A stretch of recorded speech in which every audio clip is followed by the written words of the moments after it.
Yo, check.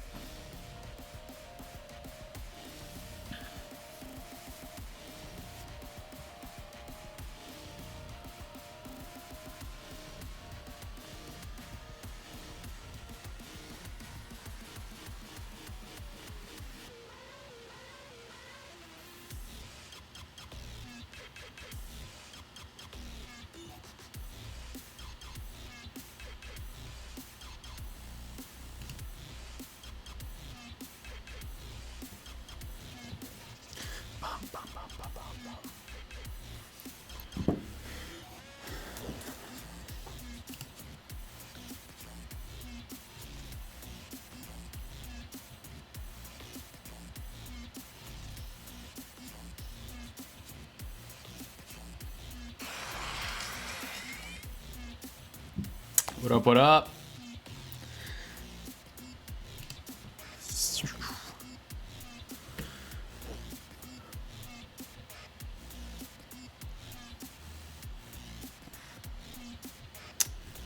We are working, sweet as. What's good, everybody? Welcome, welcome, welcome.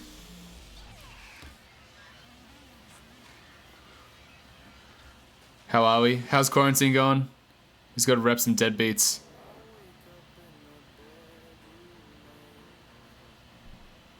That's dope. What's going on, everyone? Hell yeah. Good to see y'all. 88. Familiar face. What's up, what's up? Hey, we brought meatloaf. That's good. I'm going to be starving soon. I haven't got anything organized for dinner, so like, hook up that meatloaf. Send it my way, please. What's going on, people? Good to see ya. Hey Michaela, it's good to see some familiar faces. That's funny as all the newbies as well. Yes. What is up? What is up?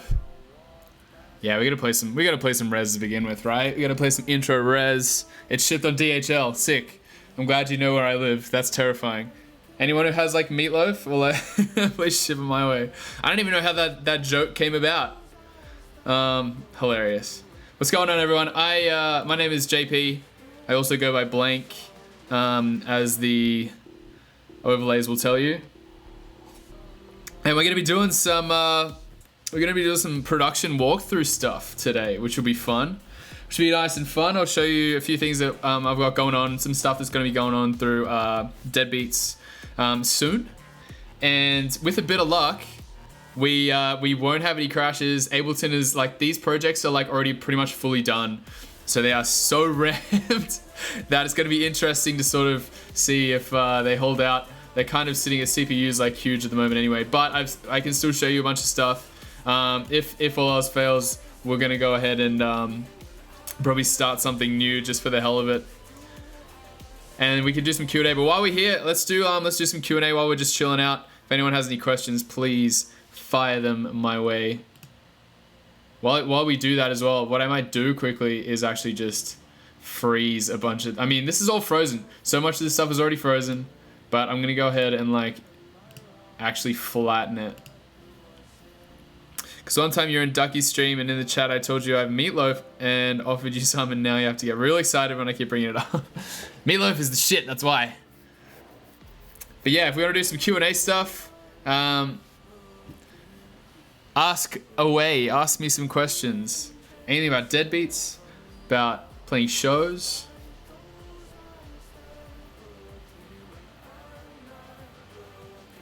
Bow, bow. Oh, Illfest. Oh my god, yeah. So Illfest was so sick. Illfest was one of my like most fond memories in a sense, because it was like one of my first kind of big inside a big shows inside like a warehousey type feel, and I fucking love that stuff.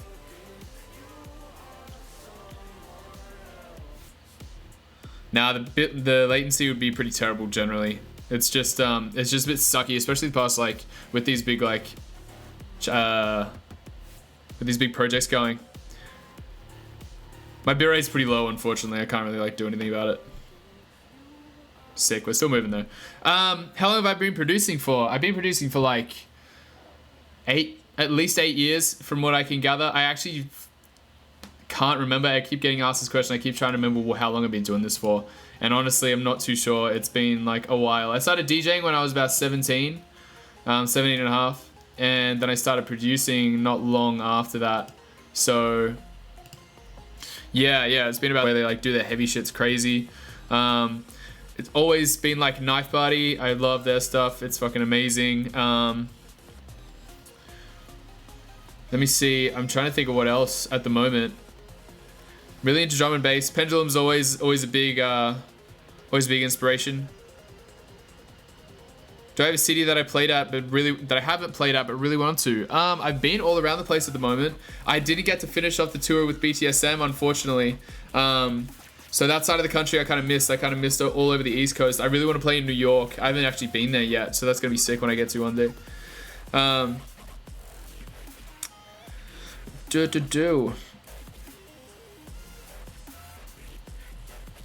I played any new video games this quarantine? No, I don't really play games, unfortunately. I just kind of make music and then cook food and then look after my plants.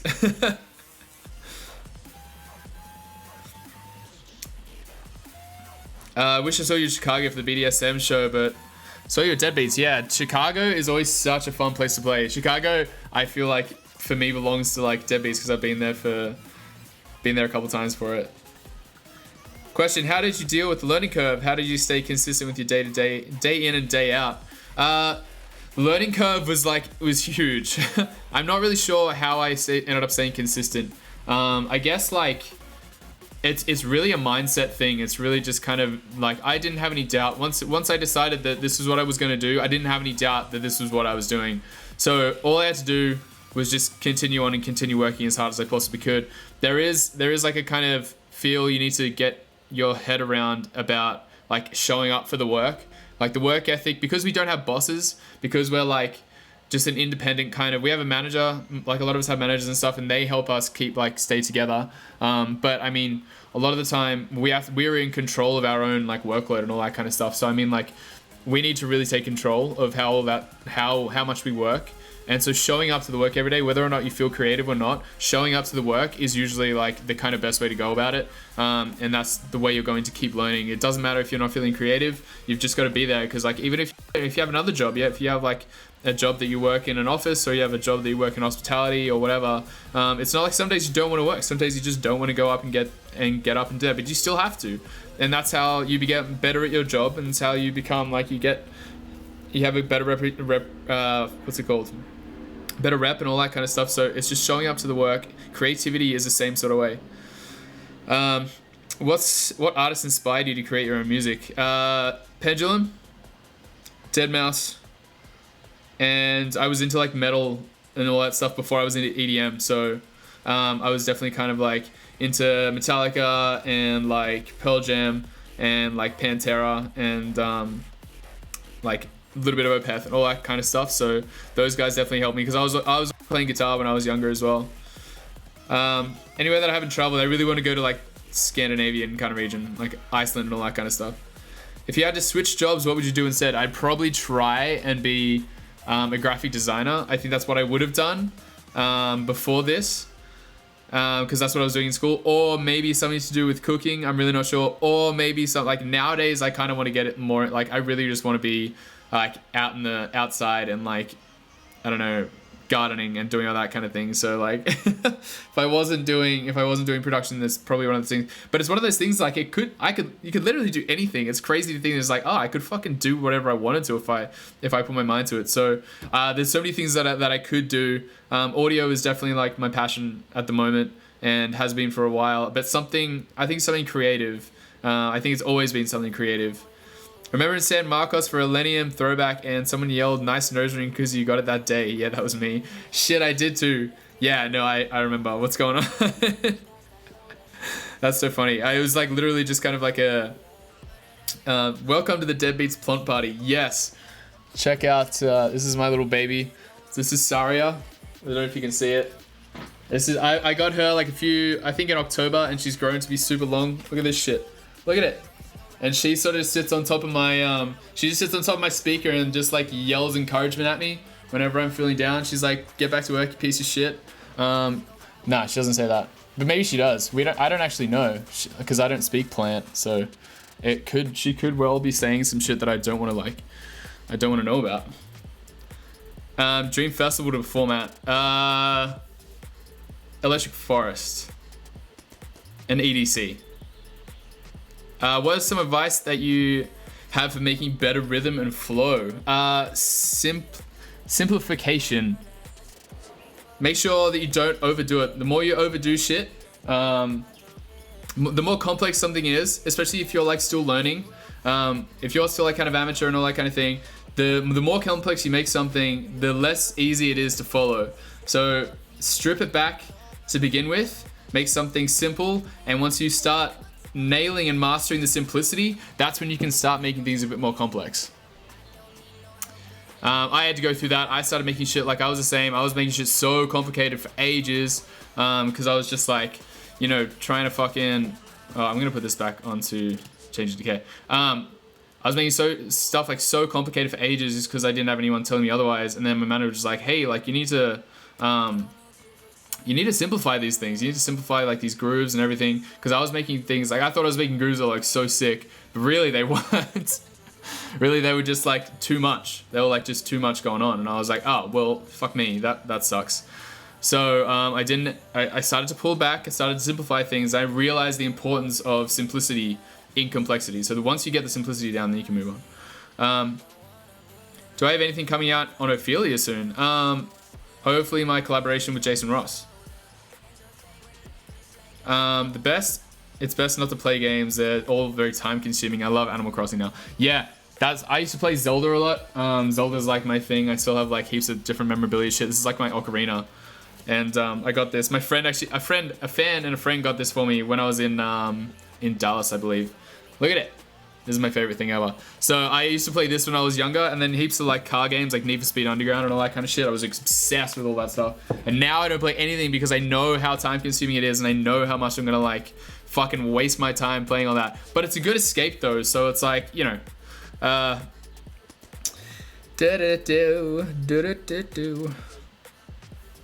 seen you at Berkeley and mind was blown. Berkeley was sick. That was such a cool little theater. I really like that place. Most essential production tool for Ableton. OTT. What's the vocal chop of the Tie Me Down drop you use? What is the vocal chop? The vocal chop is from the Tie Me Down a cappella, the vocal itself. I just chopped it up and kind of put it in and made a melody out of it. So yeah, that's where that came from. Question, so what do you consider your genre is? Has it been the same throughout your career or has it switched up? I don't have a genre. I think if you go through my discography, you'll kind of see that I don't stick to fucking anything. Like a lot of people will call me or like sort of relate me back to mid-tempo, and that's fucking great. But it's definitely not the only thing that I do. I think when I was doing like a lot of mid-tempo, that's when things started to pick up for me, and I guess that's kind of why, which is totally fine, and that makes sense. But I definitely make a lot of other things. Like I'm doing a lot more sort of melodic dubstep right now. I'm doing a bit more sort of not experimental, but like free-formy kind of bass, which is going to be part of this EP that I want to show you guys. So I'll show you a bunch of that stuff soon. But yeah, I'm definitely into the melodic stuff and definitely into the heavy stuff, and I kind of just try and fucking mash it all together. What's some advice you give for starting out? I need an answer for this, and I never have a proper good one. There's so many things that I can tell you. Don't stop. Don't make sure you're finishing songs, because the mistakes you make is the shit that you're gonna learn from. So just keep fucking making stuff, keep finishing songs. Don't have 50 unfinished songs, because I feel like personally that wasn't good for my mentality, because you never get any closure. So yeah, finish that shit and then continue on. Favorite cartoon when I was growing up was The Simpsons. What was your favorite way to do sound design? My favorite way to do sound design is resampling. I love fucking like grabbing a preset and like fucking around with the knobs and stuff while I'm recording, so it turns out to be this one big audio file, and then I go through and like pick bits that I really like. What was your first major accomplishment as a producer, and how did it come about? Ooh, that's a hard one. I think signing my like deal to Ministry of Sound in Australia, and getting my manager at that time as well. That was the kind of point in time where I was just like, oh shit, someone actually gives us stuff about what I'm doing. How did I find direction and set goals to improve when starting a new project, even if you're not feeling inspired or don't know what you want to make? That's a really interesting question. There's so many ways to go about it. Finding the direction is often kind of just like whatever you're feeling at the time, or potentially like if I've done a whole bunch of heavy stuff, I'm like, I have a bunch of the heavy shit. I don't need that anymore. I'm gonna do like some melodic shit because I want to break it up. This is why it's good that I have like a free form of genre, because like I'm not stuck to doing the same thing over and over again, and I feel like I can be as open as I want with my creativity. So that kind of helps me, and also just finding different ways, watching videos like YouTube videos or something, and like sound designing often helps, because you can maybe find a sound that you like, oh my god, this is sick, and then you kind of just build a song off of that. The back with 1788L was insane. What did you think? I've done, the one at Red Rocks was fucking incredible, and I did one somewhere else as well. But yeah, the one at Red Rocks is unbelievable. That's kind of like totally just taking over my brain. Cheers me out every day like we can really do anything. Yo, for real. Sorry, I'm like going so slowly through these comments. Yeah, Forest would be sick.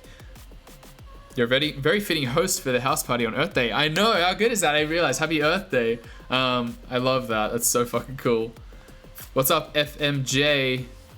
Happy Forest. I know, I can't believe it's not happening at the moment. I wish we could all be at Forest at some point this year.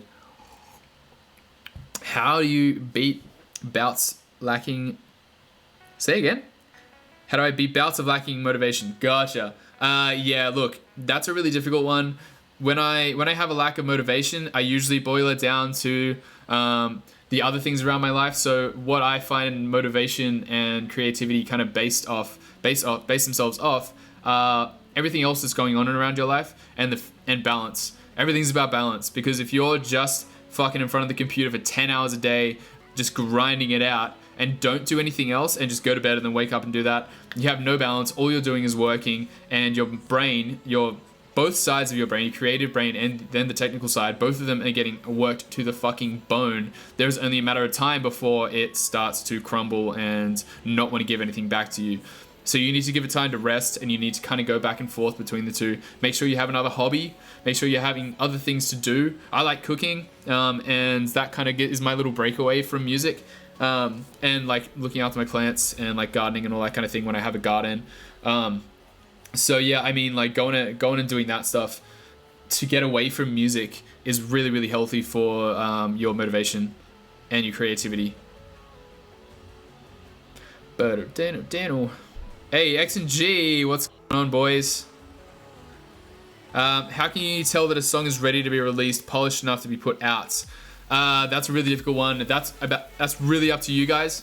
That's really up to your own sort of devices to figure out, and to be honest with yourself about where a song is at, and about where, if it's as good as it can be. Making sure you're asking other people, like asking your peers, asking people that you trust, whether or not something's good enough.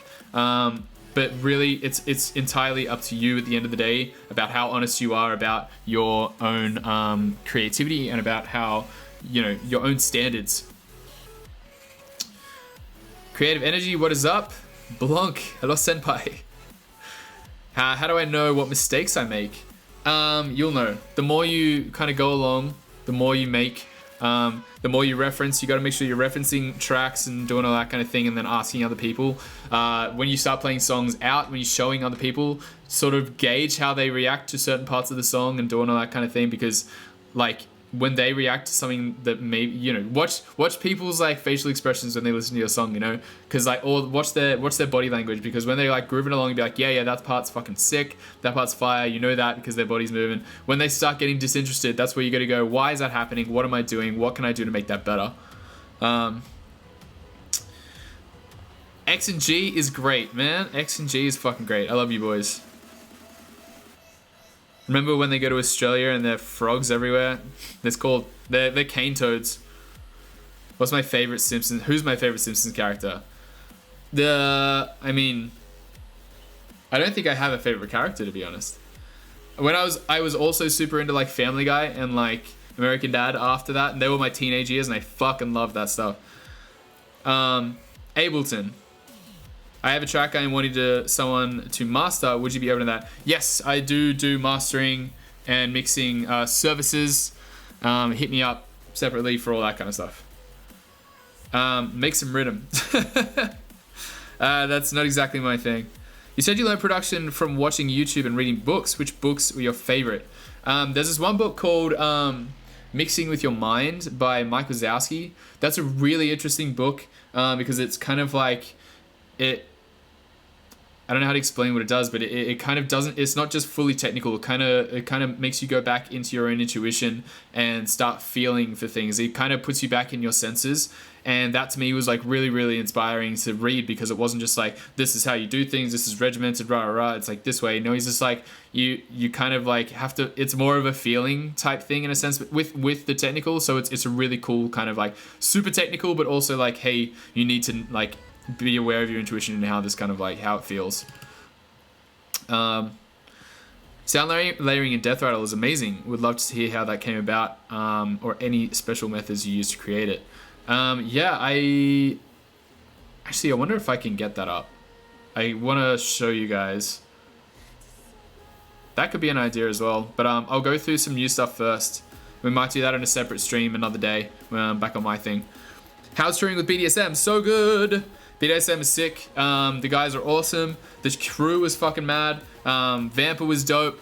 It was really cool hanging out with like lighting and lighting crew and sound crew and all that kind of stuff, and seeing what they do and how they go about their days and like how passionate they are about their jobs is so fucking awesome. Like they love what they do, and it's just a side of the fucking industry that I hadn't really seen before. So that was really dope. And the shows are incredible. It was like literally just like going to bed after a show at like 4 a.m. while the bus was like cradling you to sleep because we'd drive to the next city, and then we'd wake up in the next city and just do it all over again. We go to like a cafe and work, and then come back and just play a show to an amazing crowd, meet all of these fucking awesome people, and then continue on to the next city. It was like the most surreal experience.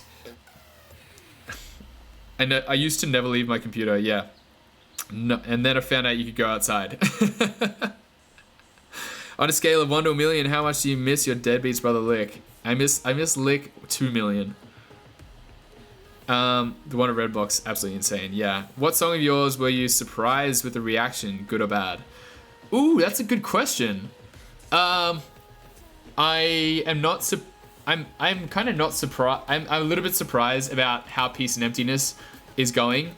It's got so many streams, and it's sort of sitting at the top of my list at the moment, which is fucking amazing. So it's like, yeah, it's sitting at number 1 on my most popular list.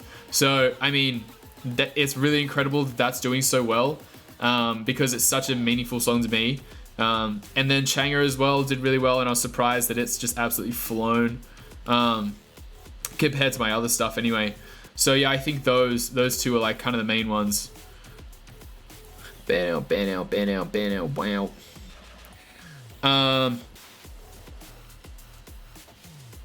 Just got here. Please tell me I didn't miss anything important. I don't think you did. We're just talking about shiz. The first year or two of producing, I literally never left my computer. Just trying to learn as much as possible. Yeah, make sure you do, because you will just burn yourself out otherwise. Do I master my own tracks, or do you send them to someone? I mix all my stuff down, and then I tend to. It's about a half-half thing. If it's a big release, I'll get someone to master them. But I'm getting really solid with my own mastering, so it's almost kind of like, yeah, 50-50. Like Monsters Inc. Yeah, similar to that. He actually has a really similar name, yeah. Mike Wazowski.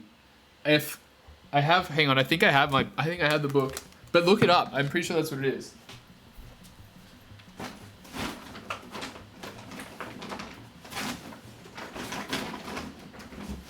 I'm gonna find it. Well, maybe I won't find it, but I'm just like moving house at the moment, and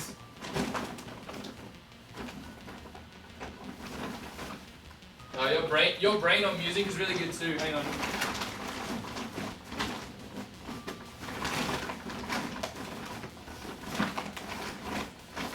Oh my god, where is it? Of course, it's down the bottom. Okay, so 2 books. No, Mixing with Your Mind isn't by Mike Wazowski. And I don't even know, I hope it's not Mike Wazowski anyway. So this is Mixing with Your Mind. It's by Michael Paul Stavrow. Stavrow? There you go. There's that. I want to know what the other, I gotta figure out what the other one is. By Mike. So there's that one. And then there's also Your Brain on Music by Daniel Levitin.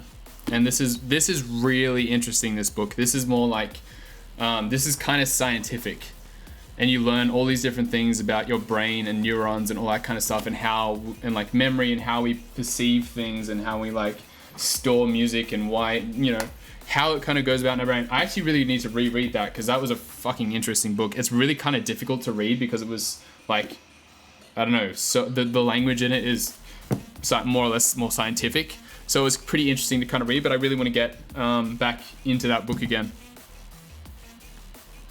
Is music theory learning piano important and a must to get somewhere? I wouldn't say that it was.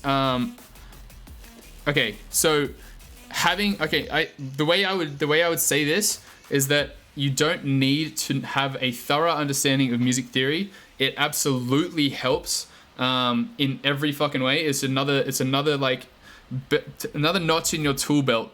But I think you need to have a respect for music theory in the sense that you can't. I would kind of disagree with you going into production and trying to make music without knowing what a key is, without knowing what a time signature is, without knowing anything about like phrasing, all that kind of thing. Because essentially, like, we're still making music. In its essence, we are making music. And if you don't know anything about music, then it's kind of not doing it. It's doing it an injustice, in a sense. So having a respect and having some sort of awareness of it, I think is really important. But knowing it, like, I don't know, I've done music since I was little, in a sense, but I haven't like learnt theory heavily or anything like that. So I don't know how to play the piano. I know how to play guitar and do all that kind of thing, but I don't. Yeah, so I don't know anything. But I have an ear, and I've been around it for so long that I kind of know I kind of have an intuition about music. Will I be doing any production today? Yes, I absolutely will be. What kind of music do you write outside? Hang on. What kind of music do I write outside of the Blanke project? Out of all the time you spend in the DAW, how much of your work is related to could be released on Blanke? About 95% of the music that I write is for Blanke. I actually don't write really anything outside of it just yet. I try to here and there, but like because I write so many different genres, I don't need to do anything outside of the Blanke project because I kind of get my creative fix in most of it through Blanke. So wish your show at Skyway in Minneapolis didn't get postponed. I was going to see you there. My buddy Da Villa was going to open before Band Before It too. That's sick. I really wish. I fucking love Skyway and I love Minneapolis. I love playing there. Can you drop the C? I don't know what that means. You wear that shirt on another stream. Do you have a lot of those? I mean, if you haven't changed your shirt in days, is okay too, because we're all stuck in the same anyway. I have this thing called a washing machine. It's $150. Nah, I swear it's not. Tell Saru to that. Dude must have perfect pitch. Yeah, right. Well, I mean, there's some people that just are like super gifted at it. There is cheap, easy, and helpful little basic music theory courses. Yeah, so I did a few like songwriting courses and stuff like that on lynda.com as well, which was like super sick. Also, what the fuck is with these prices? I'm pretty sure that these prices are literally just because of like quarantine, and everyone's just buying shit online at the moment. Because these definitely weren't that much money. My favorite book of all time too, you need to go and look at The Music Lesson by Victor Wooten. The Music Lesson by Victor Wooten. I don't know where it is at the moment. I'm hoping I didn't fucking lose it. I can't remember what I did with it. But it's my favorite book. It is like a it's basically like a philosophical kind of book about music, and it's between like a student and a master type book. It's one of those things, but it's written really well. Victor Wooten's a Grammy nominated award-winning bassist, and it's kind of like this weird sort of hypothetical but not hypothetical story about him and this master and how he learns all this stuff about life as well as music and how it all ties in and how music is everywhere, music is around us and in us and like all this kind of stuff and everything's a vibration. It's fucking amazing. So I highly recommend that book. Wooten's a fucking legend. If you feel like starting a book club, let us know on Twitter, because I'd be okay with that for sure. Okay, so now that I've gone through the questions, we can probably get into some production stuff. I want to show you guys let's just see. I'm gonna play this real quick and just see if it freezes out, because it's sitting at like 60% in Ableton already. If I press play, I feel like my computer's gonna explode. So yeah, absolutely about to fucking annihilate itself. So that being the case, we might do,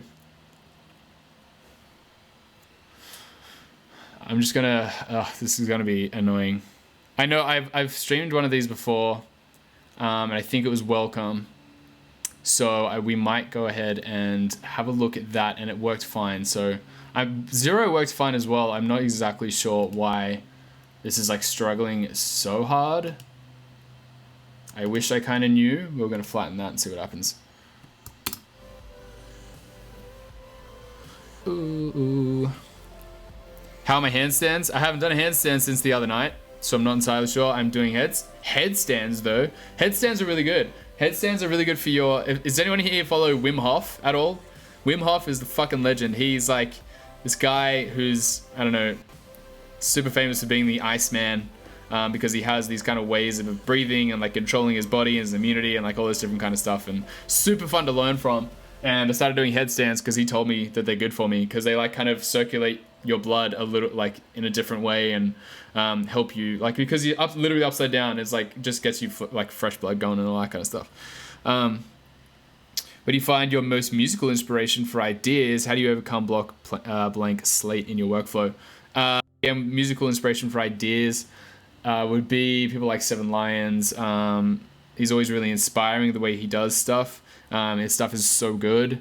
And then I guess like the way, like I sort of mentioned before, the way that you kind of go into and approach music is like, you need to have a balance, and you need to have a balance of other things going on at the same time as you making music, and therefore it's like a prevention instead of a cure, in the sense that you're going about your days without completely burning yourself out. So you have other things that you're doing, and the more you like balance things out, the less writer's block that you'll have, and the more inspired you're going to be. So like rocking up to a blank slate to me isn't as terrifying anymore, because I think I have less of a worry about what I'm going to come out with. I think there's just like approaching it in a more gentle way and just being like, let's just start writing, because like the worst part, like, and the scariest part about music is starting. So once you start, you'll have a less scary time. So just literally just start.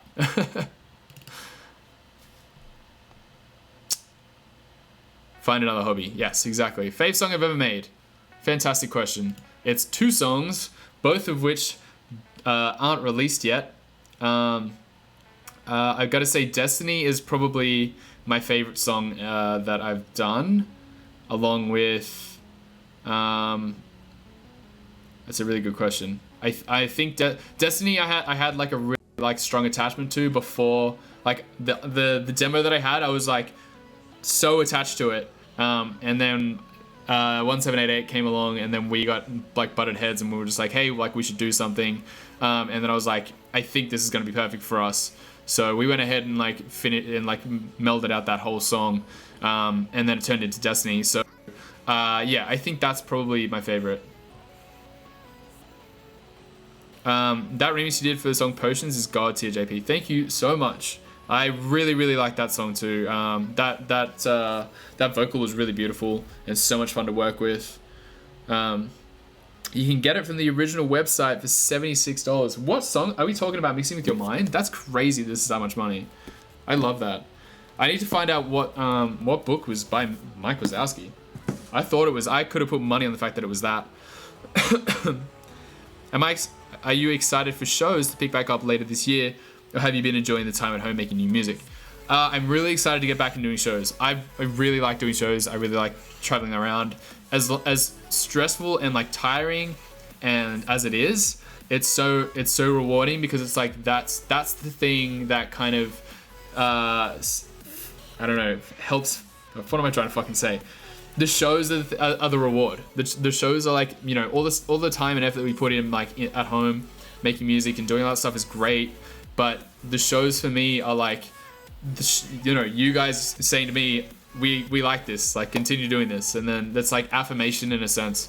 So I really like going. I really like going to shows and meeting everyone and stuff as well. I mean, like, that's absolutely half the fun of the show was actually at the end of the show when I got to see everyone. We were all like hyped up on fucking adrenaline, and just like being able to like chat to you guys and like meet all of you is so gratifying, because you guys are what make it so worth it. Wim Hof breathing technique is phenomenal. Wim Hof's breathing technique is fucking amazing. That shit is seriously, if anyone if you don't know who Wim Hof is, go search him, because like I cannot talk highly enough about what that guy does and teaches. Does everyone else come up with sick ideas in the shower, or is it just me? I don't come up with ideas in the shower. I have songs going in my head like that already exist that are in the shower. What's your favorite candy or sweet? I really like chocolate. Brownies. Brownies are fucking amazing. And cheesecake. There's something in here that's taking up all of my fucking memory, and I don't know what it is. But I really want to find out. Let's keep flattening all this stuff so I can try and show you. Do I ever feel pressure when I'm remixing a song because you know it means a lot to the original artist? No. I don't feel pressure for that reason. That's an interesting reason to feel pressure though. I like that. That's empathetic as hell. But no, I don't, because I'm trying to, I find it exciting because it's like, one, it's not as much creative work to do because you have a base already. There's already something there for you to work from. So that's really exciting because you don't have to start from complete fucking scratch. So I really like that aspect of it. And I don't know. I think I have enough confidence in what I'm doing to kind of feel okay with like being excited. I always feel pressure though, like to make music, which is kind of what I've tried to combat recently. I definitely think that I've tried to take a different approach recently to like how I approach music. That doesn't make sense. I take a different approach these days to how I approach music. And it's a lot more gentle. It's a lot more like everything is what it is, and I don't need to like force anything out. I kind of know that taking time on things is much better, and like taking time and being okay, honestly being okay with yourself and what you're making and like where it's at, and not like rushing things and not sending it off when you know it's not like 100% for you. Being honest with yourself about where your music is at and where your project's at is like really, really important, I think. So that's something I've tried to like, you know, drill into my brain recently. I'm gonna take a wild guess and say brownies. I said brownies. Brownies 100%. What's a plant you don't have that you want to get when you move? I don't have anything tall. I really want a fig leaf, a fig tree, because they have like leaves are like this big and they're really like dark green, and they're like, I don't know, big and obnoxious, and I really want one of those sitting. I think it's gonna look super good in my room when I get into my room. What's the most recent new mixing or sound design technique you've learned? Ooh, I have that in all of these songs that I really want to show you. But it's the whole, for me, it's been a mixing thing because I'm obsessed with mixing. I love it. I love that whole aspect. So one is sound, like sample selection. This isn't a new discovery, but the most important thing about mixing for me is sound selection, because the right sound for the right purpose doesn't need to be mixed heavily. Like if you have a kick that fits in with the song, you don't need to touch that fucking kick. You don't need to like do these surgical crazy EQ curves and like whatever. The other thing is this mix A and mix B thing that I've got going on, where I send my kick and my snare to mix A, and then I send everything else to mix B. And then I sort of do a mini master on each of those, like a really, like almost non-existent. And then I put the side chaining at the very end of mix B, which then both of those go into the master after that, which also have a fairly minimal amount going on. This is literally just an EQ and a sausage fattener, and then a limiter after that just to grab any peaks. And that's pretty much it. So the less is better for what I'm trying to do.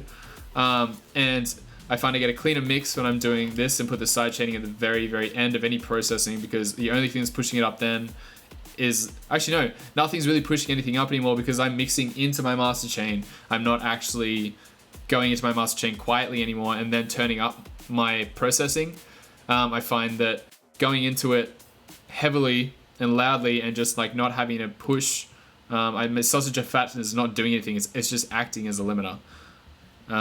So then it's not actually, what that means is it's not bringing anything up. Anything that I've pulled up, or anything that I've ducked from the sidechain, I'm not actually pulling up anymore with any like processing, any limiting, any like clipping or anything. Everything's just like sitting kind of thing. It's not being like jammed anymore.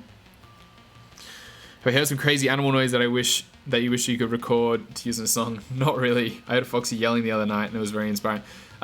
Foxy yelling, possums yelling is fucking crazy too. Yeah, this is what I mean. This is why it's really, I'm struggling to be able to show you what's going on, because I have so many fucking tracks in this song that I just don't think I'm going to be able to break it down, which is really frustrating because I could the other day.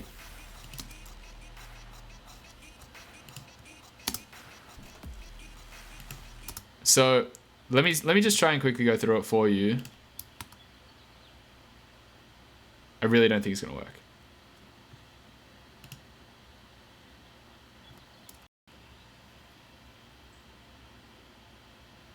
Yeah, it's already stuffed itself.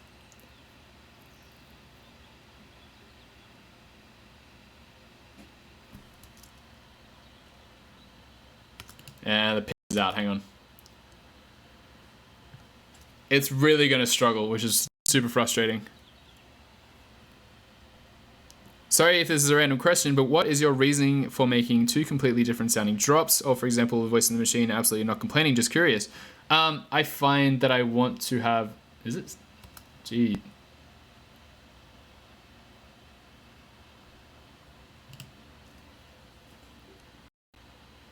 Did it stop? Okay, there we go. I find that I want to make the track into like a bit of a journey. It's like,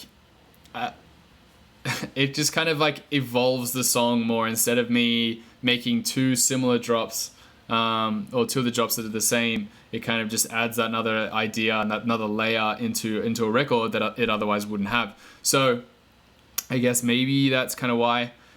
This track has 3 drops and they're all different. They're all slightly different in their own way, which is fun. Let me see if this worked now. When you first started, how did you decide when a project is done? Yeah, we kind of went through this before. When I first started, I don't know. I didn't really know. It was really difficult because I didn't know where my best thing was, like where my standard was. I didn't know. So you just gotta ask other people. Keep your peers and people you trust close, so you can kind of keep asking them. How do you come up with 176 tracks? I get to like 15 and I'm satisfied with my song. Oh man, I don't know. It's like layering and layering and layering and layering. Like this breakdown has like, oh, maybe we can freeze that. Maybe that'll help. It's got like a melody. I'll try and show you how this kind of started. This song I think started as the drop, which is really different because I don't usually start out with drops. I usually start out with breakdowns, then I build into the drop. But I think I started out with this as a drop, and I started it in Dallas when I was on tour. I was in a cafe, as far as I remember. I'm pretty sure that was for this. And I was in a cafe when I was making this, and I was just fucking around with something. And yeah, I came up with this kind of sound. How do I come up with them? Yeah, I already asked that question, sorry. I've been trying to make cool basses with bird noises recently. Geez, that's kind of cool. It's okay, Blanke, we're happy you're here no matter what we're doing. Thank you, that's very nice of you to say. Thanks for doing the stream, JP. Yeah, of course. Thank you guys for hanging out. This is really dope. Super stoked you guys are here. Can you post that set for Sirius SCM? Yes, I will be posting that. I'm really excited. There's been so many fucking sets recently that I've had to like put together, and they're all really exciting. So I'm hoping that I can like pull them out for you guys as like this quarantine goes along. So there's like heaps of cool shit to listen to. But yeah, super cool stuff to go. I've gone to 108 and 110 tracks in a song before. It all adds up. Yeah, it definitely does. A lot of these might not even be used. Like I would put down an idea and then go, no, that's shit, and then I forget to delete the track. Like this, for example, those 2 tracks wouldn't exist. Was there ever any other project name on the table Or have you always known Blanke was the one? No, Blanke took a while to get to the to get that down, to get that to be like decided on. Took like at least 2 or 3 months. What was in your Easter basket this year? Not a whole lot. Hand sanitizer. It's pronounced Blanke. Do you suggest learning how to DJ at the same time you're learning how to make music? Absolutely. So basically, like DJing is like our way of getting out what we're making. It's like our band. Like being a band, you need to know how to play live. It's the same thing. We need to know how to play live. We need to know how to actually play our music out.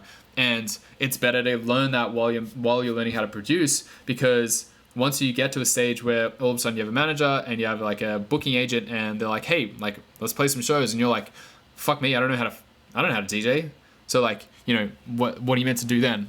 Like you'll start to learn really, really quickly and like cram it all in, and like that's fine. But at the same time, it'll be much better if you had like a year or two's worth of like knowledge and experience doing something in DJing before you actually have to play your first show. You're killer live. Thanks for being so responsive and awesome. Thank you. That's fair. In time, you'll see that kind of thing add up for you as well without really realizing it. Yes, I don't realize that I made 175 tracks. It's ridiculous. DJing taught me strong song structure. Yes, that's absolutely true as well. You kind of learn things from DJing that you otherwise wouldn't have known. This is why it's really important that to know. So sort of touching back to what we were talking about before. It's really important to know like appreciate songs theory and like sound and like music theory generally, because you get to know these kinds of things like phrasing and song structure and like how songs are meant to be put together and like all that kind of thing. There's only so much creativity we can kind of do. It's kind of good to have a work like something to go off in terms of creativity. Like in Western music, basically, like there's set not rules, but there's things that people expect from how songs are meant to be in terms of like we have keys and we have like timing and we have song structure, like pop song structure, like all of these things are things that have been like ingrained into our culture. So we don't have to stray too far from these things and and kind of like bend these kind of like, I mean, it's good for creativity to kind of like to kind of bend like the way we do things a little bit, but at the same time we have structure, we have these things to kind of go off already. So it's best to learn how they go and how they are, and then you can kind of start to mess with them. How many pairs of glasses do I have? 1. Have I ever broken some while I'm performing? No. Or do you have contacts instead? I do not have contacts. These are for computer and reading use.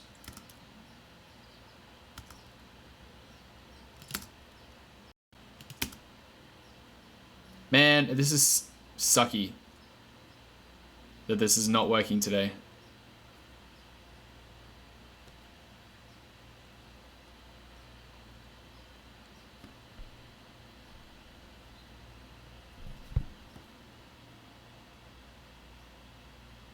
Is it frozen? Is my webcam frozen? Is that what's happening?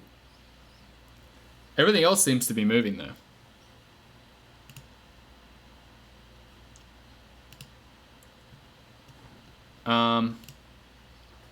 Am I just fucking like totally still? Can we turn this into a cooking show? You know what? That'd be best. You know what I should do? I should just read to you guys from a book and just be like, we should just read. We should just have like a reading club. What is production? Production is not a thing. Why don't I just run through? So what we're gonna do instead, for now, is I think potentially Shadow might be okay. But let me try and play this real quick. Yeah, it's just not gonna fucking work. Yeah, sure, save it. I'm gonna try and open up Welcome. But what I'm gonna do is I'm gonna play these songs for you. At least if we play them, you'll get to hear them. And then we can potentially do some production stuff after that. My webcam's so frozen. Hang on, let me do this.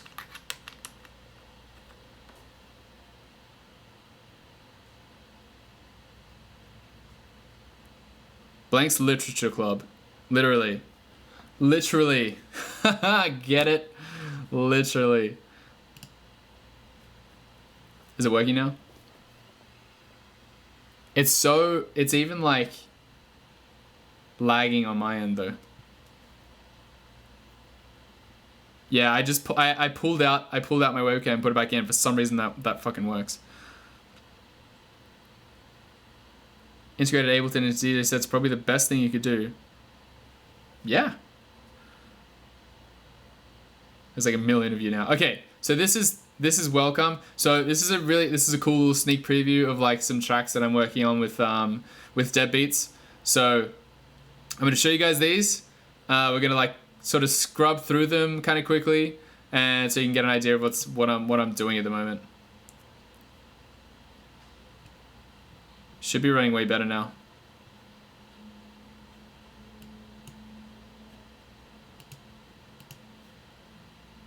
That is if this fucking plays.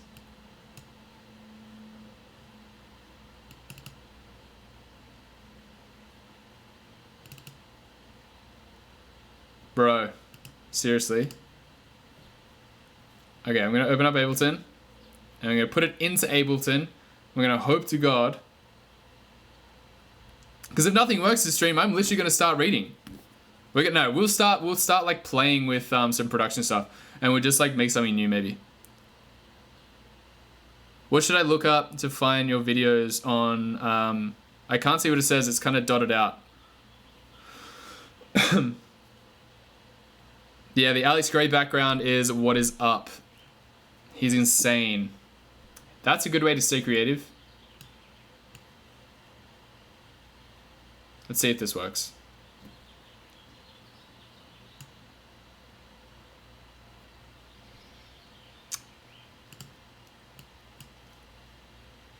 Let's push that out into the external and bypass the master.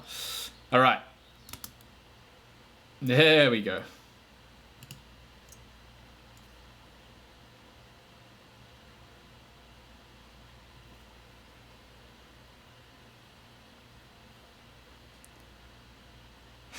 Blake's streams always go off the rails, and I 100% love every second of them.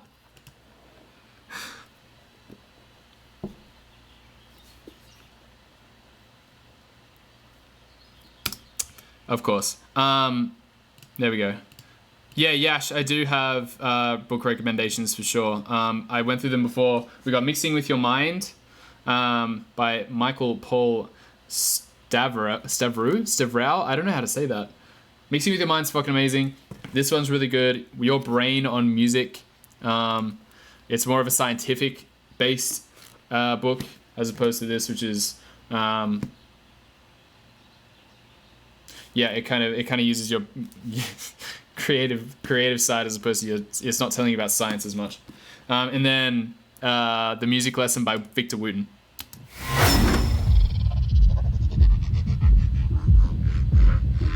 Is there audio now?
Groove there, it's so fucking cool.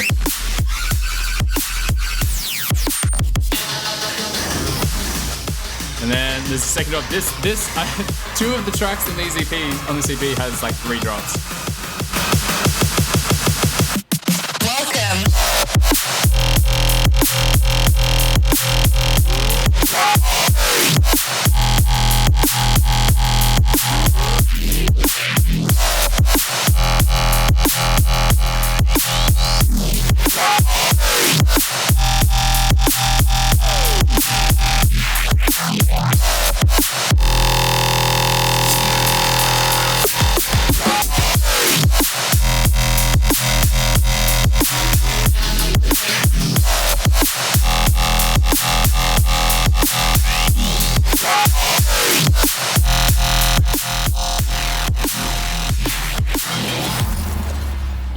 so that's like one of them at the moment.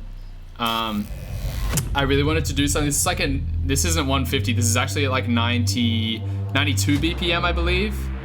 And I really wanted to do something with that kind of like this kind of rolling beat that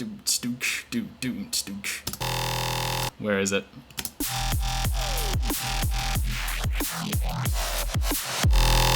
Yeah, I really like that kind of feeling. It's like bass nectar-y sort of kind of thing, and yeah, I just really wanted to do something like that, and this ended up being really cool because it was like a mid-tempo track because it's like 92, but I really want to incorporate more groove into that sort of aspect of my music. To me, mid-tempo is like not it's I want to be the one, because I mean I have somewhat of a name in it, and I want to be the one who's kind of like pushing it forward as much as I can.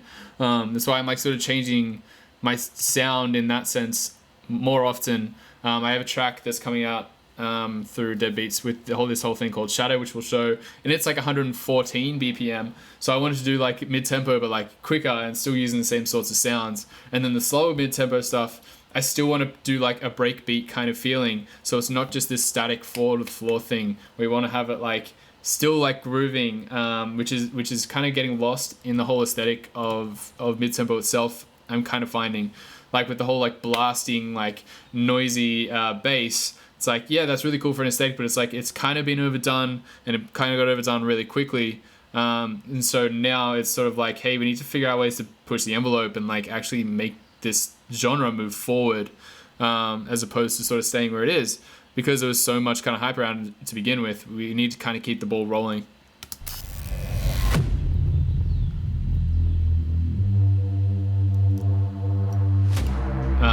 But yeah, so that's kind of it with that thing.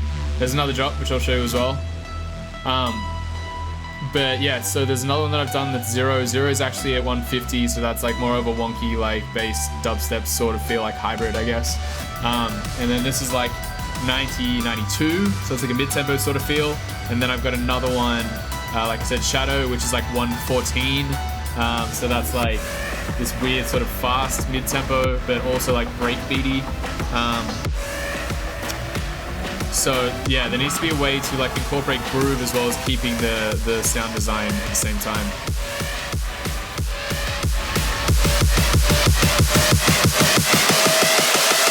Let's light it.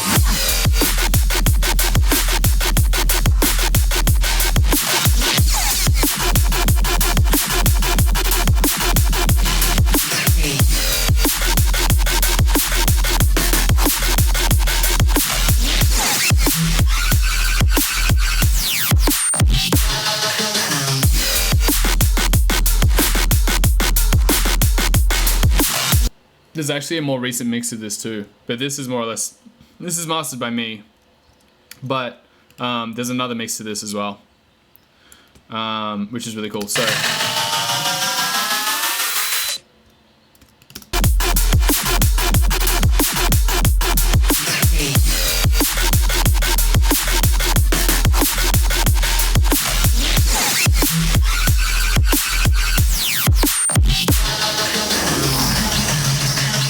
yeah, so that's that. I really like this song, and I'm super excited to get it out. It's definitely been around for a while now, so yeah, I'm very keen to kind of get that going. Let me know if you guys like that kind of shit. I'll show you 0. I'm hoping this is the most recent mix of this. I'm pretty sure it is. And 0 is like the 150 thing. It's a little bit more like hybrid, I suppose, free-formy sort of feeling. More so than I've done before. I haven't really done a track like this before, so this is kind of, well, sort of anyway. But this is more wonky.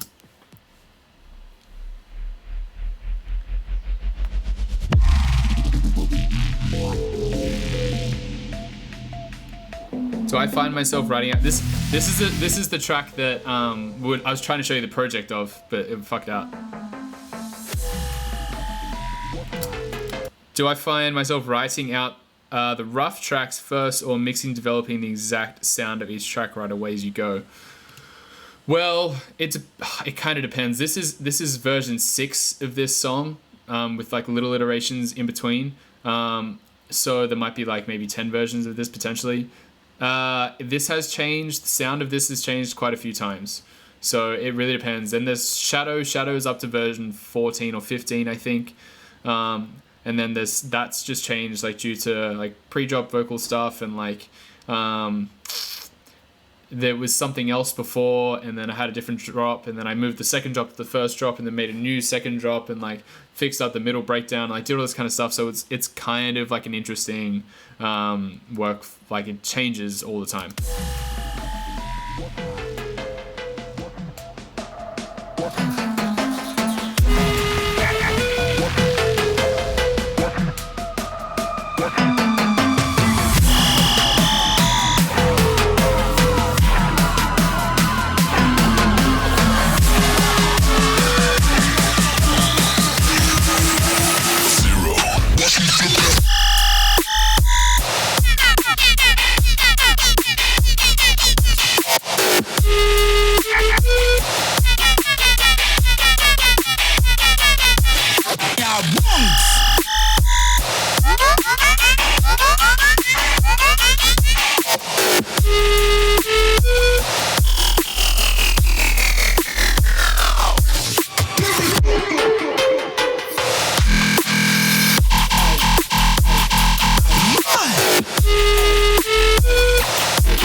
I don't know how delayed my camera is compared to when the song's happening, so I don't know whether I'm like actually hitting shit on beat or not, because that matters to me quite a lot.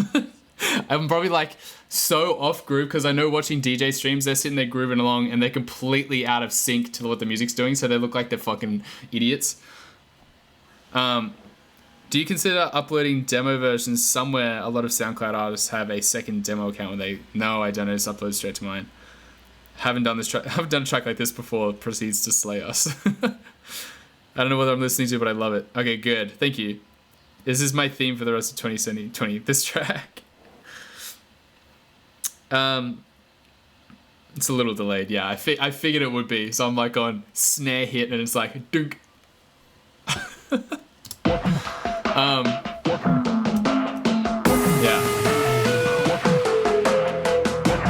Yeah, this is all sound design that I hadn't really played with before, so I was like, had a lot of fun making this and like experimenting and changing things and trying new things.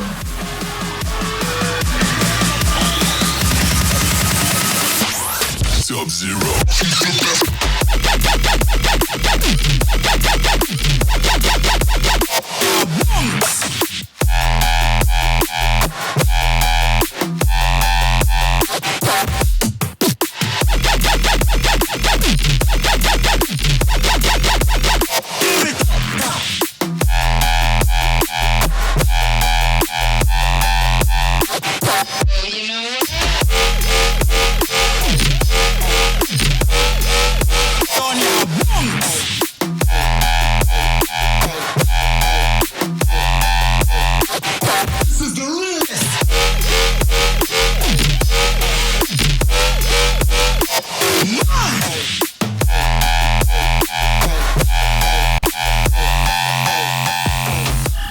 So that's I guess a blank version of what wonky would be.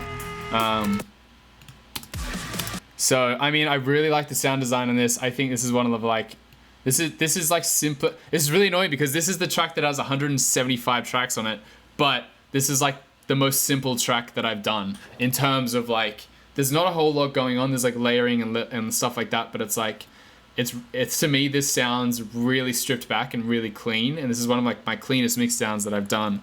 So I'm really stoked at how this kind of turned out. It's like everything's super clear, everything's super punchy. The sound design is like sitting right there. It's not being like too overly like saturated. Yeah, I just really like how this turned out. I've spent a lot of time like obsessing over the mix, but also taking the new approach of me going like taking a more gentle approach to how I go into the project. And how I go about mixing it. I've sat down for at least 6 hours and just mixed this track, and it was maybe half mixed by that stage, and I was like, sweet, I feel good about this. I went away, and then I came back to it again like the next day and just went, I'm just gonna keep going, as opposed to like going like fucking stressing myself out over it. It just kind of like, it happens more naturally now that I think I'm at more of a stage where I feel like more confident with where I'm at. But yeah, so let me know if you guys like this as well, because I feel like I'm probably gonna do more of this. I don't know, like, again, this is like all over the place with what I'm doing. What I really like about this is that it just keeps on giving and gives you absolutely no downtime until it's done. Yeah, so I suppose that's the thing that I was talking about with the different drops. If I made this have the same, like the first drop, just like a slight variation of it, it's like, yeah, to me, like, I don't think my shit's, I don't know, it's kind of hard. I don't know how to explain it. It sounds like self-detrimental or whatever. But I don't think my shit's interesting enough to do it twice. I think there's more interesting if I do something really cool for the first one and then change it up on the second one. Not so much that it's like completely fucking different, I guess, even though I've done that before with like Hacker and shit. But like, it's always more interesting because you kind of have this journey. I want the whole thing to be like this kind of elevation and dynamic where like it kind of lifts you up and then brings you down a little bit and then lifts you up into something different. It's like, why not? We have the ability to do that. And I have the ideas to kind of do that with, I guess. And so I was like, why would I not do that? Sometimes I do think that maybe it's a bit overcomplicated, but I think I'm getting better at that. I think I'm getting better at the idea of making two or three drops, but making them coherent. That's been really difficult. I can make 2 or 3 drops and they could be like totally fucking different and it wouldn't make sense. But I think this is kind of like, this kind of makes sense. Because the sound design, again, is kind of linked slightly, however, like it's kind of coherent still. Like the beat's really simple, the beat's really groovy though, and it goes really well with what's going on. I don't know, I just think it was a really interesting track for me to make, and I'm really stoked with how it turned out. So I haven't even played this out live yet, because I haven't had a chance to. So yeah, what kind of sound system does Blanke sound best? Is a good subwoofer very important? Probably, but I mean, my melodic stuff, probably not. I mean, a good set of headphones, because I mean, like, I try to make stuff sound as good as that possibly can for headphones, like, mainly, and then also for club. So, yes. Has, like, that Middle Eastern feel. Yeah, there's definitely, like, a sitar-y sort of sound in the breakdown. I like the melodic things, but you do what you like, Blanke. I'm here for it. Thank you. Well, I'm making sure that I'm giving you as much from both worlds as I possibly can, so don't feel like there's only going to be one or the other. I know this has kind of been like a thing, especially anyone who's followed me for a while. I really, really appreciate it, purely because I can't imagine how fucking difficult it would have been to be following me and me releasing different shit every fucking couple of weeks and you going, what the hell are you doing? Like, what are you giving to me? I feel like that would have been really difficult for you guys to kind of like latch onto. So I'm really happy if anyone has been around for a while or realized like what I do now. It's like, thank you for sticking around. Thank you for appreciating what I'm kind of doing, because eventually it's gonna make sense. Eventually everything's gonna make sense. Everything's gonna be super cohesive, and it's a journey getting there. So I'm really happy that you guys are like sort of sticking around for it. So. If anyone's new to me at all, that's kind of what I do. I do a lot of this stuff and I do a lot of melodic stuff, and it all sounds like a little bit different. But I mean, take change and decay for one. It goes from like hollow to incinerate. Hollow is like a melodic dubstep track that has a dubstep drop in it as well. Incinerate's like a mid-tempo track that's like completely blasty. Death Rattle is like 87 halftime. Drum and bass sort of feel, which is kind of feels like mid-tempo, and then you've got Peace and Emptiness, which is like, I don't know, I like it to Sea of Voices by Porter Robinson. It's just completely sort of stripped and different mixing style and all that kind of thing. So I don't know how hard that is to follow, but I mean, I appreciate you guys for being here for it. It's bass music, but any good bass music can be enjoyed without a sub. This is true. If it's good, it's good. As long as when you throw this song in a mix live, will you give us a solo song after so we can catch our breath? Yeah. Sorry for the generic question, but what's your favorite track you've ever made? I think I said this before. I think it's Destiny. Yeah, Audio Technica M50s are the best. They were good. I had those for quite a few years, but I ended up moving to my Beyerdynamic DT770 Pros, 80 ohm, and they are by far the best and most economical and comfortable and less fatiguing headphones I've ever come across. I sit on these things for hours and hours a day at a low volume, and like you good to go. There's nothing like bad about them, I would say, at all. Remember when you recorded the vocals Sub-Zero? Oh, you remember when I recorded them? Yeah, so this is me saying Sub-Zero, wherever it is. Sub-Zero.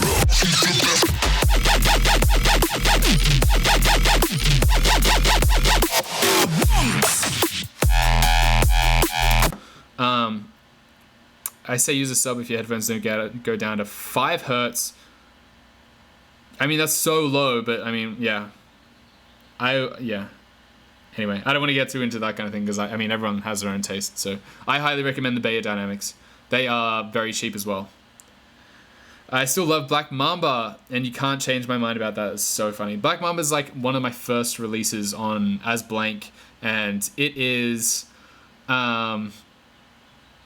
like a bass house song from 2016, and I also released a Mumbaton song on that 2-track EP.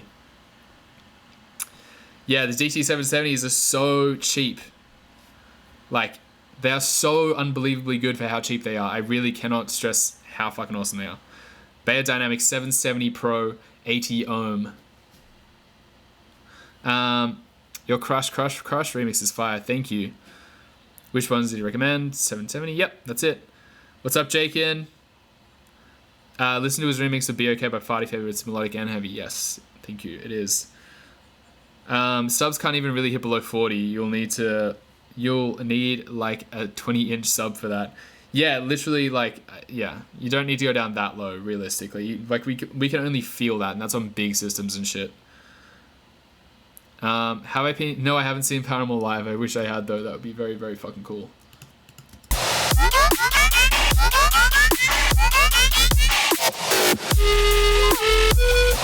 Yeah, so there is another song called Shadow, and this one, there's a few other songs on this EP as well, but I'm not going to show you those now because I want those to be a surprise. But yeah, there is this other song called Shadow, which is like an interesting sort of take on. I don't know what the hell this is either. So I mean, I'm just gonna sort of play it, and you guys can decide for yourselves whether it's a bop or not. But this is like 115 BPM.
So that's like, it's kind of faster version of mid-tempo. It's still like super breakbeaty.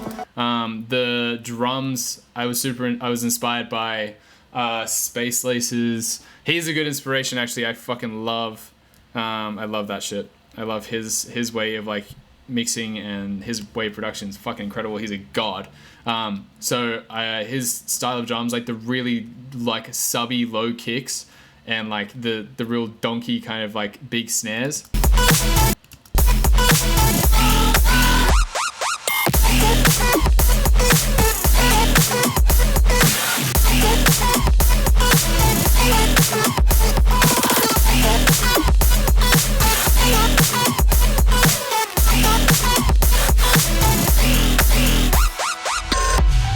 Yeah. So yeah, again, this EP is me trying to like continue forward whatever I've like sort of started doing, making sure that I'm being using as much initiative as I can and being innovative and like trying to like make stuff that I haven't made before and stuff that I haven't heard before. So yeah, it's taking risks and it's scary, but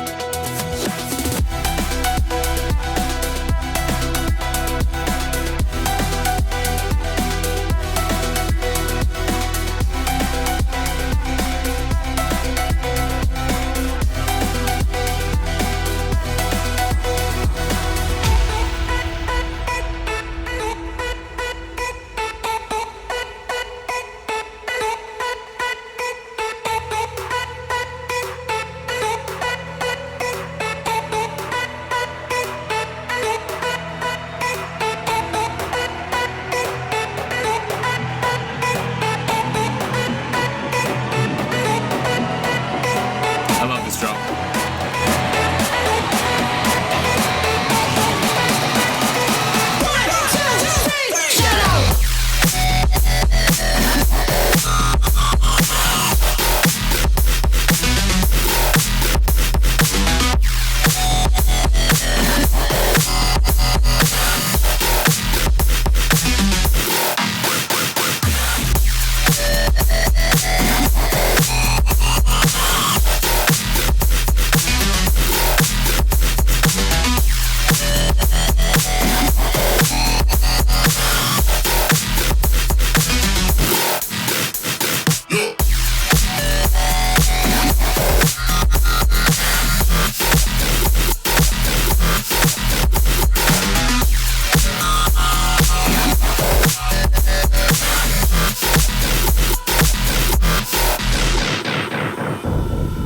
Yeah, boy.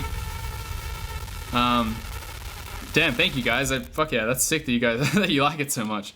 Yeah, I mean, like I said, yeah, it's really really cool that you do, because like seriously, it's this whole EP is full of stuff that I haven't really done before, and so I feel like it's risky and you feel vulnerable and it's fucking terrifying. So I'm glad that you'll like it so far. I mean, yeah, we know when the EP is coming out, but I can't tell you anything about it yet. So I gotta keep that to myself for now. It's so heavy but so clean. Yeah, so I've been really working, like I've always been working on my mix downs because I find that to be really satisfying for me. Mixing down is like fucking one of my favorite things to do, which is weird because everybody hates it. So I love mixing down and I've been really working on it, and this EP is all like a new style of how I've been mixing, and so it's like the cleanest mixes that I've done, I find, and I'm really satisfied with these. I'm never satisfied with the fucking mix, and with these I'm just like, yes, this is sick. Like the snare on this is like fucking is so thonky and I just like love it.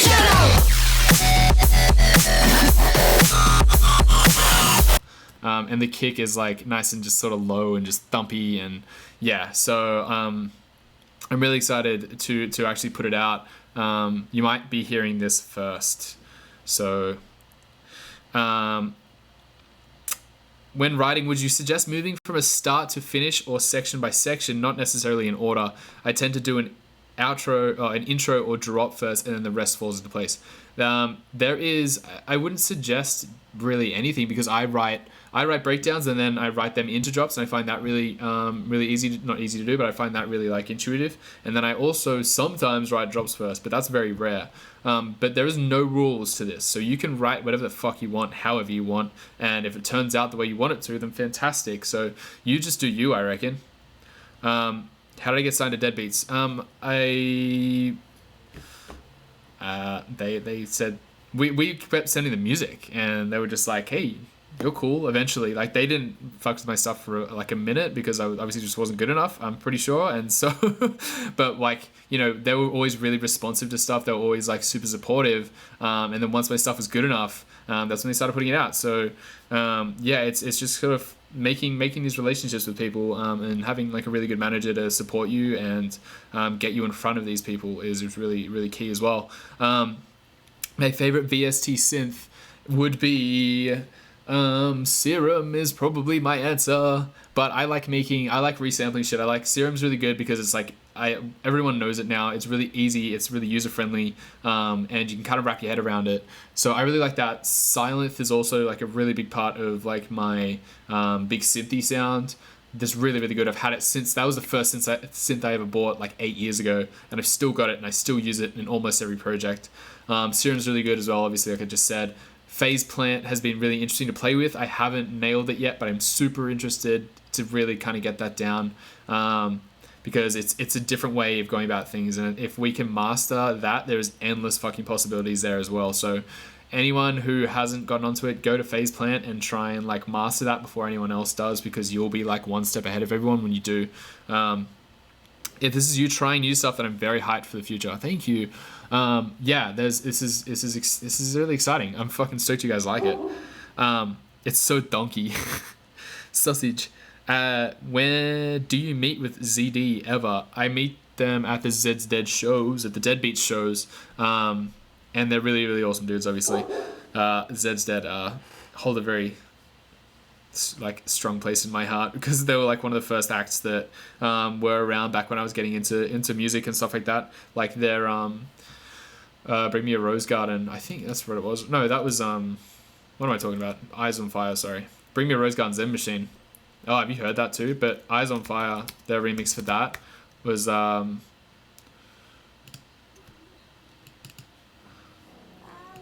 this is like still one of my favorite songs ever. And it's like what got me into this kind of like wonky shit. So, and this was in back in 2007. It's 2007. So put some Z's up in the chat if you guys know this song.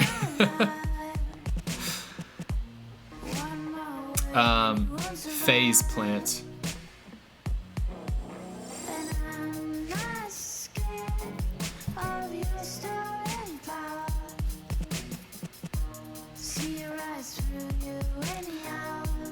Yeah, I feel like this song got so many people like into EDM. It's such a good fucking remix. Like this is what I was talking about, the simplicity thing. Like this is simplicity and complexity in its very finest form. I think that's what Zeds Dead do really well. They're very concise about what they do. It's not really overly complicated. Like a lot of my shit still is like overly complicated, and it's like, what the fuck's happening? I'm starting to define it down. Zero, for example, is I think a good example of that, because it's like, it's kind of more defined. There's one thing happening, then the next thing happening, and then that's kind of like it. That's the way it goes.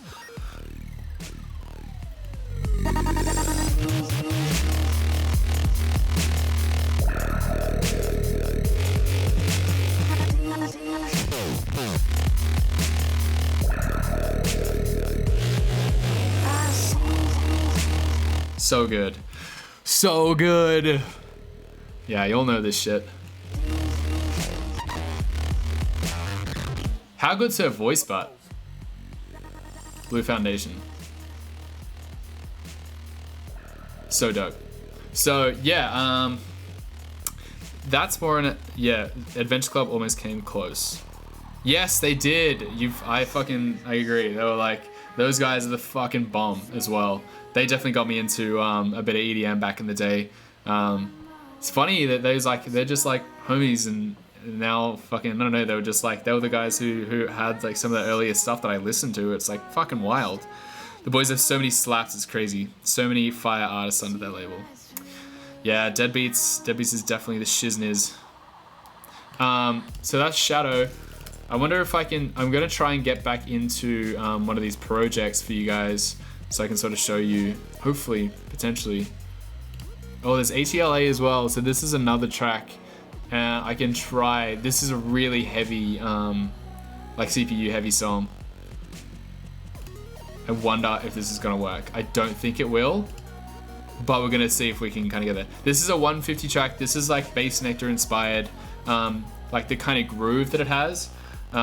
It's not like just dubsteppy. It's not like headbanging as such. It's more like a groovy 150 track, but it's like big and like wubby sort of thing at the same time.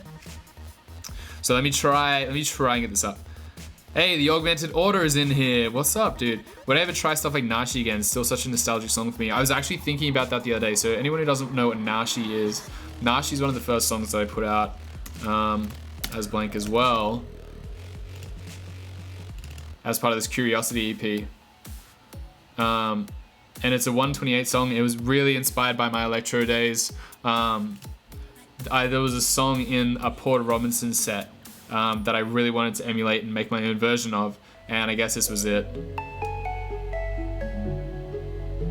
So this is 2017.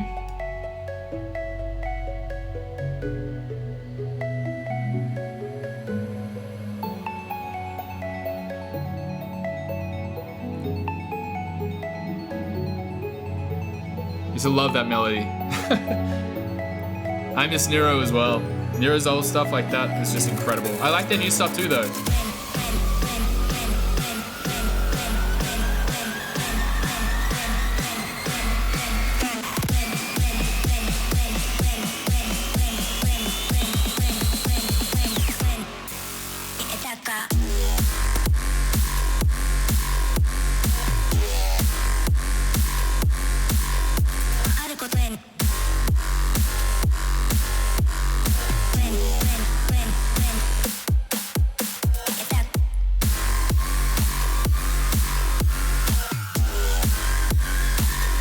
Yeah, so that's like, I don't know, blasty electro. This is, I guess this is similar to the mid-tempo stuff that I make now. It's just that I started making.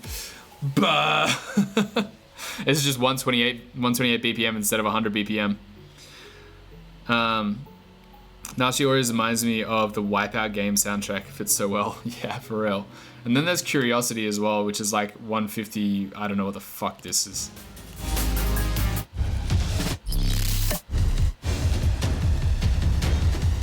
This is like a sound design breakthrough. Kawaii mode activate.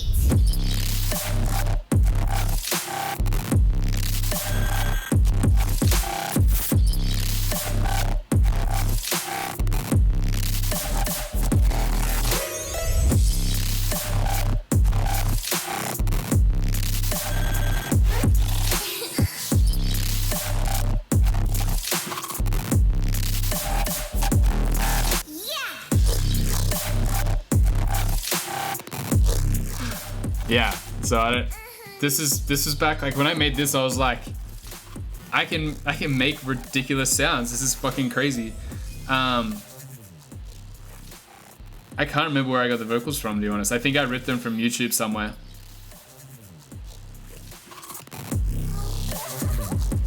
Ah, Neuro sound.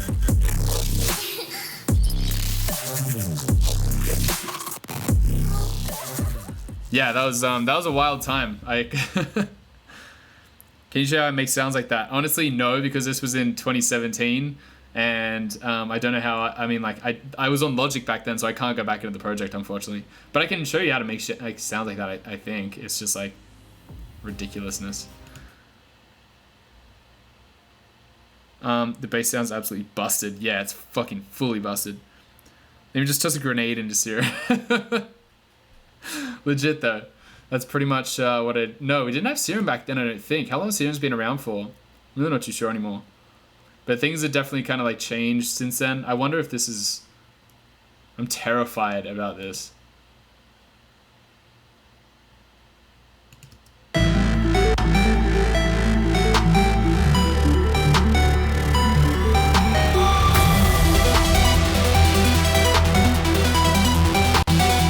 Let me just preface with the fact, as we always have to do, I'm in the middle of mixing this at the moment.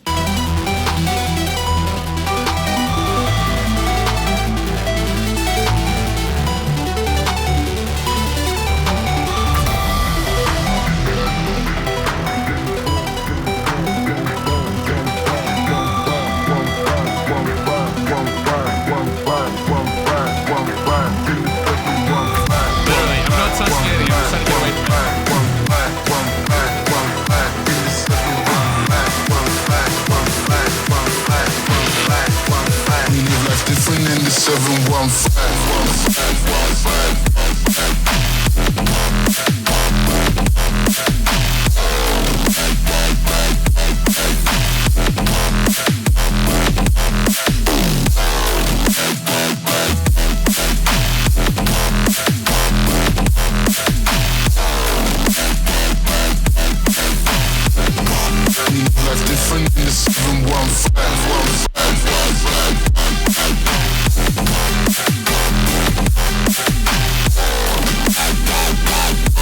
so stoked that that's working. That's incredible. That was like, I usually know, like, if I go out of Ableton and move to another screen and let it do its thing, it almost like relaxes my computer down as well. What CPU do I have? I have a 2014 MacBook, so it's not built for streaming, let alone doing anything crazy with Ableton. But I'm looking into getting a new one. It's really good being good with Twitch, because Twitch is like help put money towards put like a new MacBook and all that kind of thing as well, which has been like really great because there's no like income coming in right now. Would I ever do a sound design session stream for some of those really dirty sounds? Absolutely. I've been looking to do a sound design thing, sound design stream as soon as I can, because it's one of those things that like it'd be definitely cool to like just sit there and just fuck around with sounds for like 2 hours, and show you guys like at least how one way that I kind of find my sounds. So yeah, hopefully you guys like that kind of shit as well. There is a second drop which I don't know if I've fixed yet, but I can try and show you.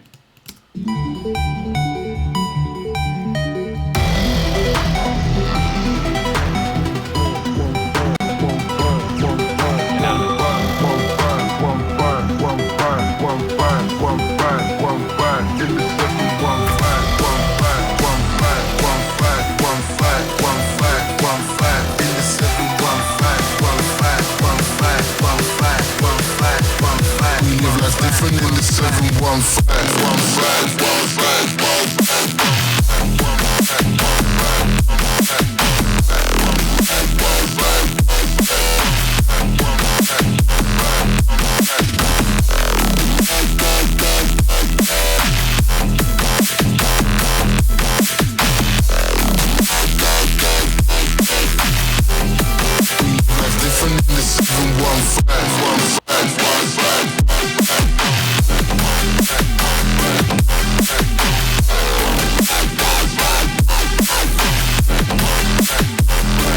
That's so sick that actually worked. I'm glad I got to show you guys that in the actual project. Yeah, let me know if you guys like that shit as well. But yeah, that's like a 150 thing. It's more groovy. I like how that's kind of feeling. I wasn't happy with this mix for a while, but I think it's kind of getting there now. And yeah, my MacBook does not deal with streaming well at all. It is so fucking hot right now. I wish I could show you guys.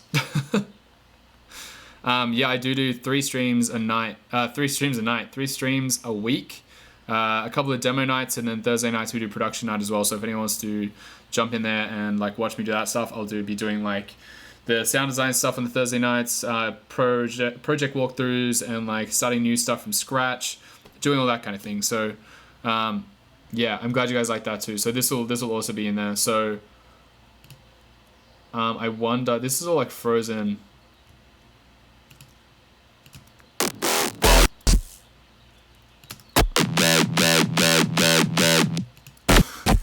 Wow. The wub. So just I don't know if you guys want to like see what's going on here.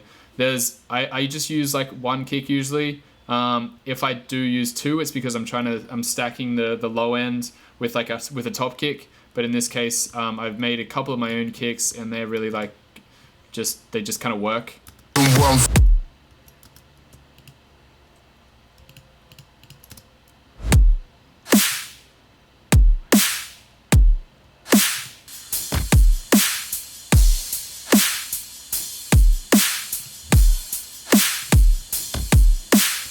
And then the mains have like all this different shit going on.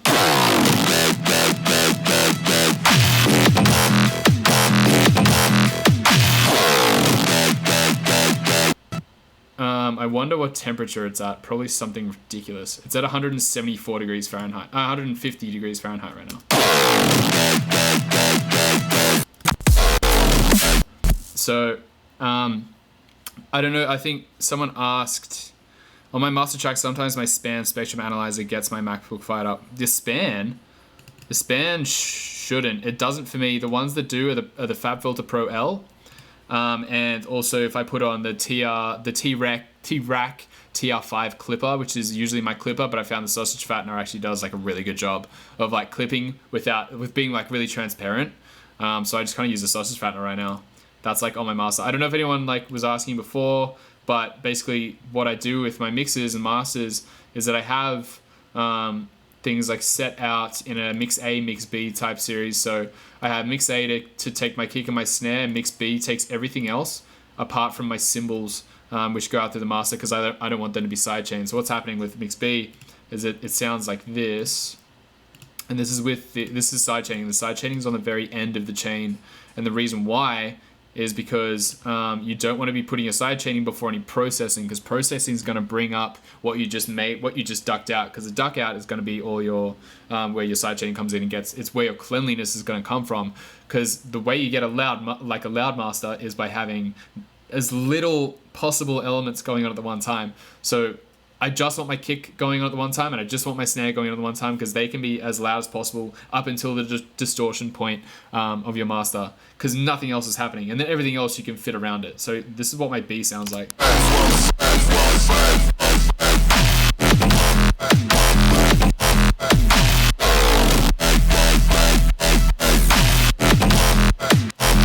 Yeah, so that's in mix B, and then mix A is this.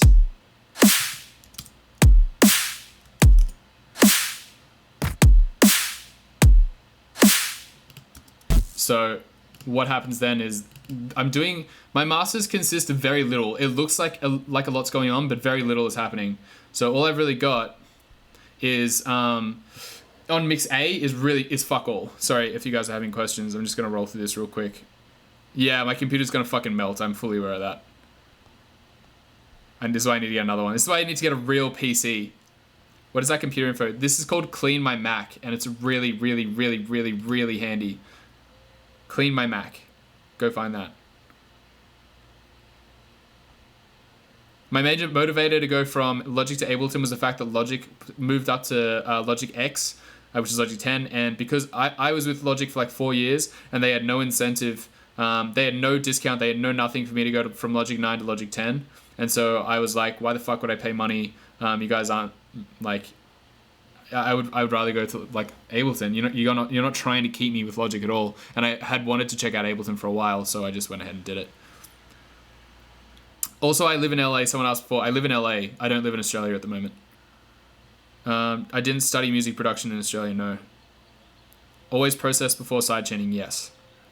So the reason why, like I said before, is the way the sidechaining works is obviously that it's either volume, it's a volume automation thing, and so the point of it is that it's pushing down volume and clearing away and carving out a way for your kicks to come through, so that your kick can be as loud as it possibly can and feel good, and then everything else is going to pump around it, which also has that kind of dance music feel, that EDM feel.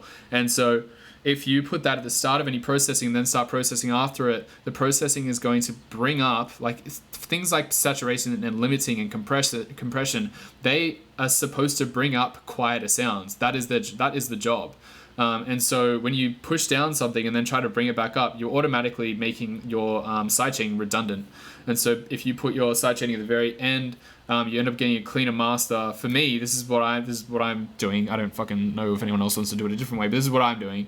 For me, I found that I get a way better result by putting that at the end of this master chain, or of this mix chain anyway. And then after that, it goes into the master, and the master consists of a EQ8 on oversampling mode, which is actually the cleanest EQ that I have. Weirdly enough, I put like Fab Filter and a couple of others on there, and they actually distort and change the sound when I put them on. I A/B'd them and auditioned different EQs going through this, and because it's so loud going through there, the EQ8 just kind of works and it seems to be fine. And then a sausage fattener, and then a limiter after that just to catch any peaks. But that's it. And then I've got analyzing, which is analyzing tools as a spectrum. And the spectrum is set to, I tell this one, fucking everybody this. It's I think I learned it off Mr. Bill, but it's basically just like it's a visual representation of low end, because I know that so many producers don't have adequate translation of low end. Their speakers aren't good enough, and their headphones should be okay to do it, but their ears aren't trained to do it yet. So this is a really, really good tool. If you import Spectrum into your rack, you can change it from auto to range, and you can also go from this one is +1, this one is -9, and what that's going to do is it's going to give you just this little window of your spectrum of your song, and this is what it looks like as a default. It's showing you the whole thing, and it's also showing you a dynamic version of it. So if we take that off auto, which makes it dynamic, and put it to range, which makes it static, and we're going to put this view range at +1, which is going to be just above this digital ceiling, which is 0, and then -9. This is just going to give us, basically, it zooms in, if you watch, into the lowest node of the song. And that right there is your sub. So you can see your kick and your sub just kind of like fighting it out in between there and going doom, and then like it gives you a visual representation of what's happening down there. So if you grab other songs, so we can probably grab another song from iTunes. Say, let's grab one of my songs.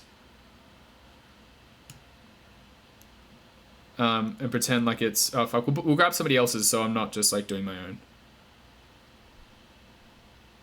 When it fucking loads. Do I multi-band sidechain? No, I don't actually. People do ask that, and you can do it for sure, but yeah, I don't. But it doesn't. You can do it absolutely because you have like there are reasons to do it for sure. Like, oh fire! I slay. Let's get.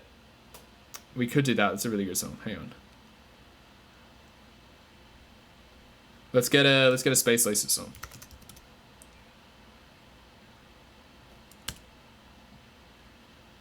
Lace. Whoops, excuse me. Choppers, phone tap. Basically what I'm going to be showing you is what this looks like on other songs. And basically what this is going to do is it's going to show you, it's going to give you a benchmark to sort of aim for, to realize like, this is where I need my sub to be. If my sub is there, then the rest of my track can fit around it, or I have to fit the rest of my track around it and make it work, because that's how loud it's meant to be. It's meant to be in that range. So we'll go ahead and grab a spectrum from here, put it on, and then,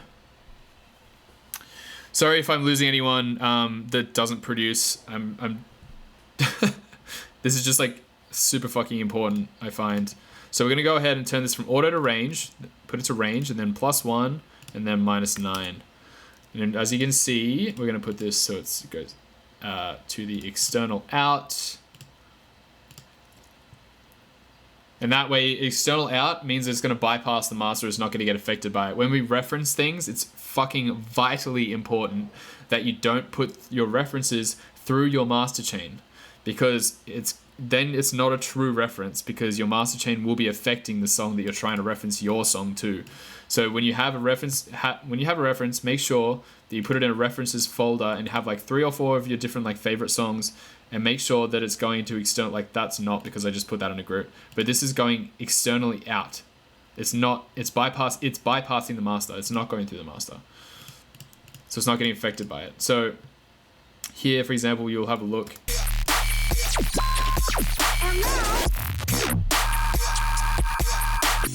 You can actually see where that sub is, and you can see the sub node, and you can see the kick and where it is. So it's going kind of thing.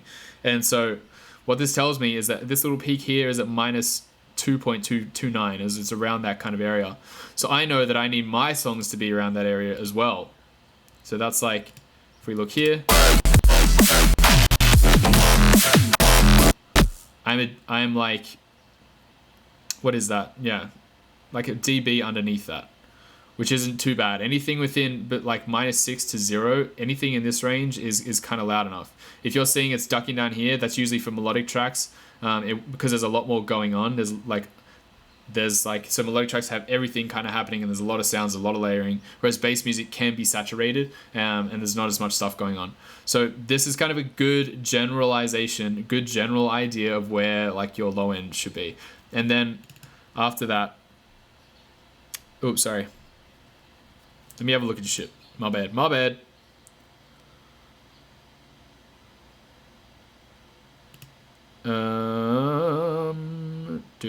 So why do Why do I have Lost Lands soloed? Gotcha. Because the reason why it's soloed is I have it as a rack, and sometimes I go between which one I want. If I want the glue compressor to be doing clipping, then I go to that. If I want the limiter to be limiting, I'll go to that instead. So it's kind of just like an option for me to go to which one I want. That just blew my mind with mixing big sounds. Yeah. Max fan control to crank my fans full throttle. Oh shit, true, you can do that. That's what I started doing when you worked on my project. Yes, my man. What settings do you have your sausage on for the master? The settings for the is this? Sorry, nothing. I don't have it on anything. It's not doing anything. This is on 0. This is literally on 0. That's on 0. And the reason for that is because I mix into this. I don't want to be pushing this because if I push this and I pull this back up, what that's going to do is fuck up what I was saying before about having the volume shaper on the very end of this. So volume shaper is going to be pushing things down. The next thing after that is going to be my master chain. My master chain isn't actually pushing anything back up. There's nothing in here that's going, hey, we're going to push this back up. I'm mixing into my master chain at full volume so that I don't have to be pushing my sausage fat or my limiter or anything back up, because that's going to start squishing things again, and I don't want that. What I want is my kick to be going through and then all my other stuff to be going through after that. I don't want them going through and being mashed together. And that was something that fucking blew my mind when I figured out. I was just like, oh my god, that's why this works. So just, yeah, that's kind of one takeaway from this. If you can figure this out, then that'll be a lot of fun for you. Since I live in LA, have you ever gone down to San Diego? I haven't, but I want to go to San Diego so fucking badly. Blank, does it make you sad to think about the smog and how it will inevitably return to LA once things are back to normal? I get sad thinking about that, and I live nowhere near there. Yes. That actually, yes. 2 days ago, I was thinking about that exact fucking thing. I went for a drive to go and get something. I think it was to the post office or something like that. And because I don't leave the house, otherwise I was like, what the fuck did I leave for? And I was just thinking about there's no traffic. It was like really little traffic, and I was like, God, I just really, really fucking hope that this is some sort of wake-up call and that we don't just go back to fucking normal somehow. I know that we are, and I know it's just going to be inevitable, but I'm just hoping that we figure out, like, that we just have some sort of change. I just don't want to go through all of this. I don't want fucking humanity and the world to go through this entire thing without having a fucking epiphany of going, hey, like, the world is loving this. The world is loving us being like at home and not doing as much as what we were doing before, and like to somehow say, hey, we need to fucking do something about the climate and about things changing. We need to stop, I don't know, to do something about like the amount of fumes that are happening, and like, anyway, before I can fucking rant about that, I do get sad about that. Yes. What's the ideal peak on that spectrum? There is no ideal. Like I said, it's between -6 and 0. So if this one, for example, was on -2.2, and that's super fucking loud. If we go throwing elbows, this might be different. I know that there's a song by Spock called Dreadful, and that thing hits above 0, which is fucking ridiculous.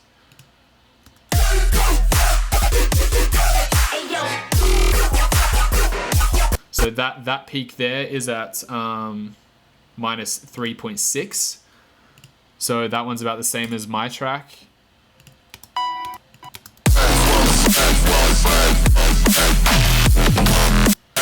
So that's about the same as that one. I'll show you this one. Anything by like anything that what's his name? The guy who does Skrillex is Tom. Tom. Yeah. His stuff is so unbelievably loud. I think, check this out. His low ends are super loud and so fucking clean. It pisses me off how amazing it is. But it's just such a beautiful way to do things. Look at it. Look at that shit. Okay. I think this is gonna be loud as fuck.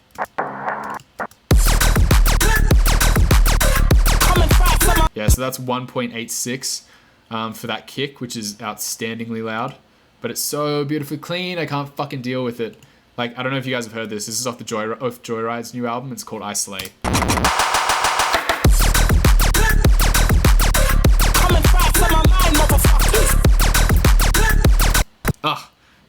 Damn it, I love it. Yes. So nice, super useful. I've been studying mixing, teaching myself how to do it by comparing my mixes to other release tracks with Spectrum, but adjusting the range makes it so much easier. Thank you for saving me this headaches. You're welcome. The AO, what's the ideal peak? Yeah, already answered that. Find a song in the genre that you want to release and look at where it pick. Yeah, exactly. So it's different. Have you ever considered just recording a fart and altering to become a dirty? Yes, I have definitely considered that. I'm surprised I haven't. My roommate and friend that I lived with back in Australia, I'm super surprised that we didn't actually end up doing that. I've done other sounds before, but not a fart, weirdly enough. Do you have everything in your master turned on from the beginning and mix into it at all times? I do these days, yes. I never used to, but I do nowadays. I'll mix into it, and then once I've completed the track, I'll go back and I'll literally pull everything back down to infinity zero. I'll pull it back down and then start again. Because then I'll be in a non-creative mindset, and I'll be in a mixing mindset, and then I'll be able to get a cleaner mix that way. But when you do that, you also have to be wary of making sure that you keep a vibe, and not just do the cleanest mix possible, because the vibe that you had when you were making the song matters a lot. Just because you go in and just because a song is technically mixed perfectly, it could mean that it sounds fucking stale. And it doesn't have any vibe. So vibe, I mean, like, the vibe is just like the kind of sound and the feeling of the track. You can make something sound perfect, but it doesn't mean that it feels good. So you've got to kind of make sure that you're very aware of those two things, which is something that I struggle with a little bit. I live in LA, and when I go to the grocery store, I can actually see the mountains. It's beautiful. Yeah, it is really nice. What site is the cleanest sounding source to get your reference MP3 files? I wouldn't use MP3 files to find a clean sound if I was you. But I mean, Beatport is where you buy your WAVs from, for sure. Beatport. I hope so. I hope it makes LA consider spending money on some more mass transit stuff, trains and whatnot. I know things are super spread out, but there's no need for a car. But yeah. So you do need a car, but yeah, that view you have is now amazing. Thank you. Maybe people will fight to get that nice view. Yeah, I mean, obviously it's a nice view, but it's like, apart from the view, it's the fact that it's better for the earth, for everything. Like, especially now that it's spring, all the animals are out and stuff. It's just like such a beautiful time of the year. So I'm just hoping that something happens. I'm hoping that something fucking clicks for us. That's why I'm like, it's crazy that this is all happening, and it's such a crazy shakeup, and it's kind of maybe what like we needed to kind of like realize a few things. So I don't know. I'm trying to see the positives out of all this, and I feel like potentially like that could be one of them. Can you run down some good sound design techniques, like 3 or 4 quick ones? Yes, potentially. Would you ever want to collab with No Manner? Yeah, I love No Manner. Maybe one day we could collab on some electro shit for sure. My team is not hiring, unfortunately. Yeah, we're barely making ends meet right now. Yeah, for sure. I'm in the process of moving, and it's a very interesting process right now. Sound design techniques. There's this one thing that I would. Let me see if I can find it on YouTube. It's a really, really, really handy way to make neuro basses. Like so if anyone's not a part of my Discord, or go sign up to that, because we talk about a lot of production stuff in there, as well as just like I'm just on there every fucking day, just talking shit. So come through there if you want to like hang out and shit. Blanke's Nobody's in on Facebook.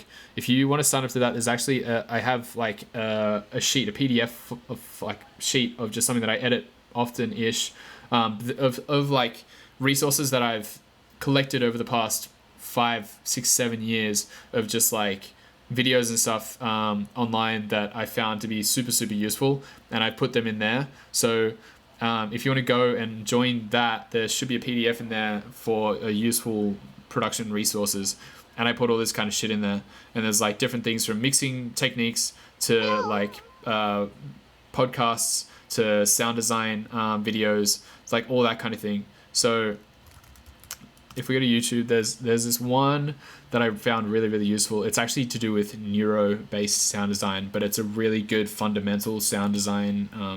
Man, my internet is so slow with this stream happening right now. If you type in neuro sound design, we'll see. It should hopefully pop up. We'll see though.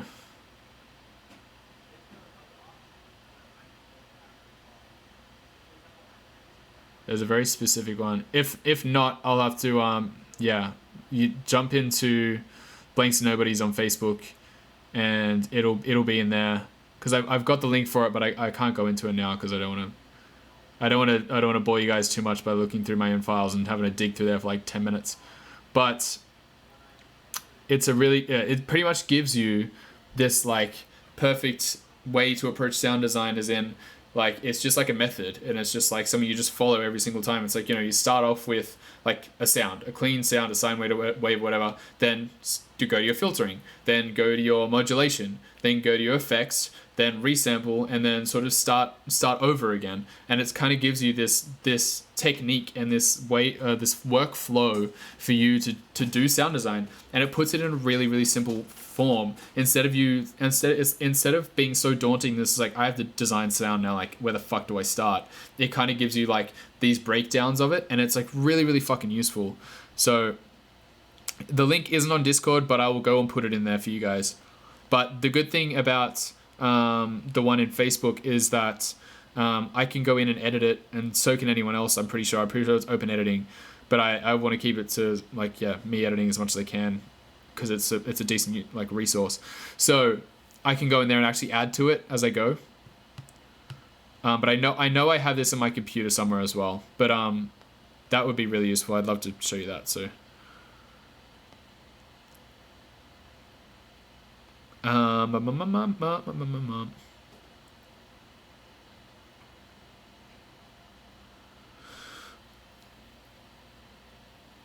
what's the link for that Discord? Sorry, that's what you meant. So if you go to my Twitch, there's a link for my There's a couple of links for my Discord underneath my, like, in my main channel page. Let me know when you're as smart as this man. Let me know. Jeez, whoa, guys, calm down. Oh yeah, someone link my Discord. I know you guys have it around. Michaela might have it. Nick, if you've got it, like, chuck that bad boy in there. Yeah, they all appear. If you guys like swear and shit. Oh, okay. Sorry. Okay, right. That sucks. So go to after this, go to my Twitch page, and just like, it's right below. It's in my panel section. Okay, gotcha. Yeah. Sorry. No posting links in here. But yeah, just go after this. Go to my Twitch page, and it'll be underneath there. So I've just found that to be a really like straightforward, simple way of approaching sound design, and I found that to be really, really great. So, yes. What time did I start? 3 o'clock. So we've been going for 2 hours. Nice.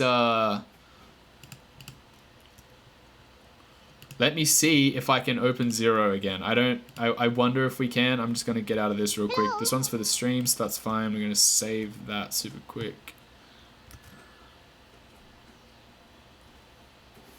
I'm sad I need to head out, but thank you for everything, man. Have a good night, everyone. See you later. Thank you for hanging around. That was it's been a lot of fun. You can whisper to someone, and then we can send you the link. True. Could you explain the signal flow of the AB mix group? Yes, produced by Grim. I certainly can. So I kind of went through it before. I'm not going anywhere, guys. Sorry, I'm not going anywhere. I was just saying goodbye to someone else. When this saves, I'll show you. But I was kind of going through it before. Basically, what the mix A, mix B thing is mix A is my kick and my snare, and that's kind of going through. All of this is fairly minimal processing. My master doesn't go through a whole lot.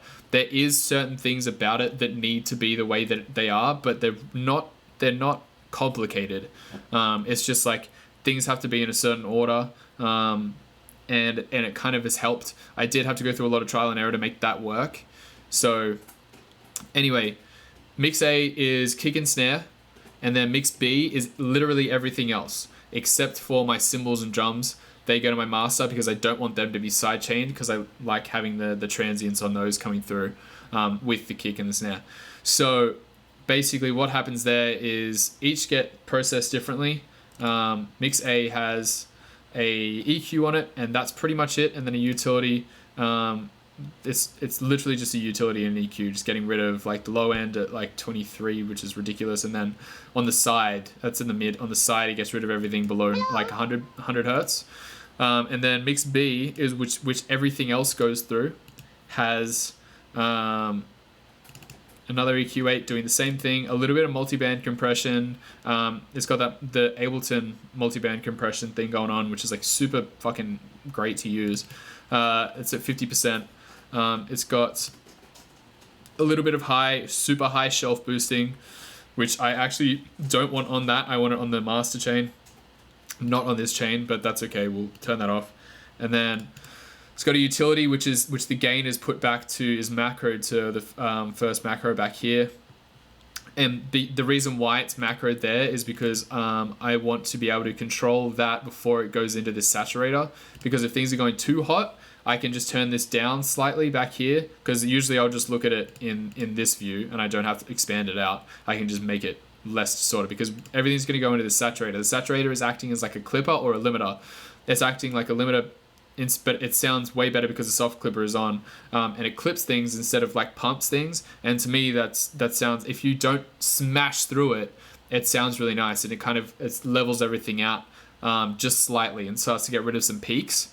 And then it goes through a limiter just to make sure that there's nothing else going through, because this limiter is basically just a visualizer for me, to see whether or not things are coming through hard, which they're usually not. If they're not coming through at all, that's good. Then it'll go through a little bit of a limiter after that, which is actually doing something. That's not my song. Okay, now it's shitting its pants because this takes up a bit.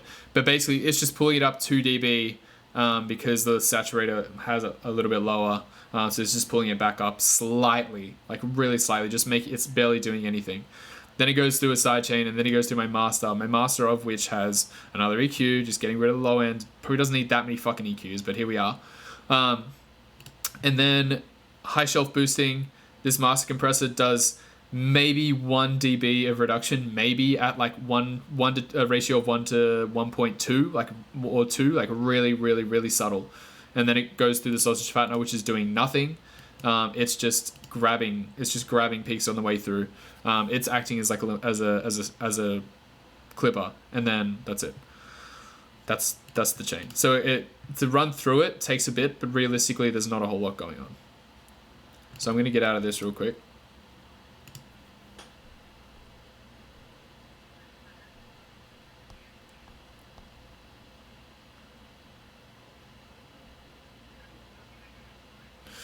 I must go get a burrito now, Blanke. Much love. Hey, thank you for thank you for asking all these questions. I'm glad you hung around for so long. It was really, really cool to have you. What a weird bot. All I did was try to link without actually linking. Yeah, that bot's going crazy, but I suppose it's keeping the spam down.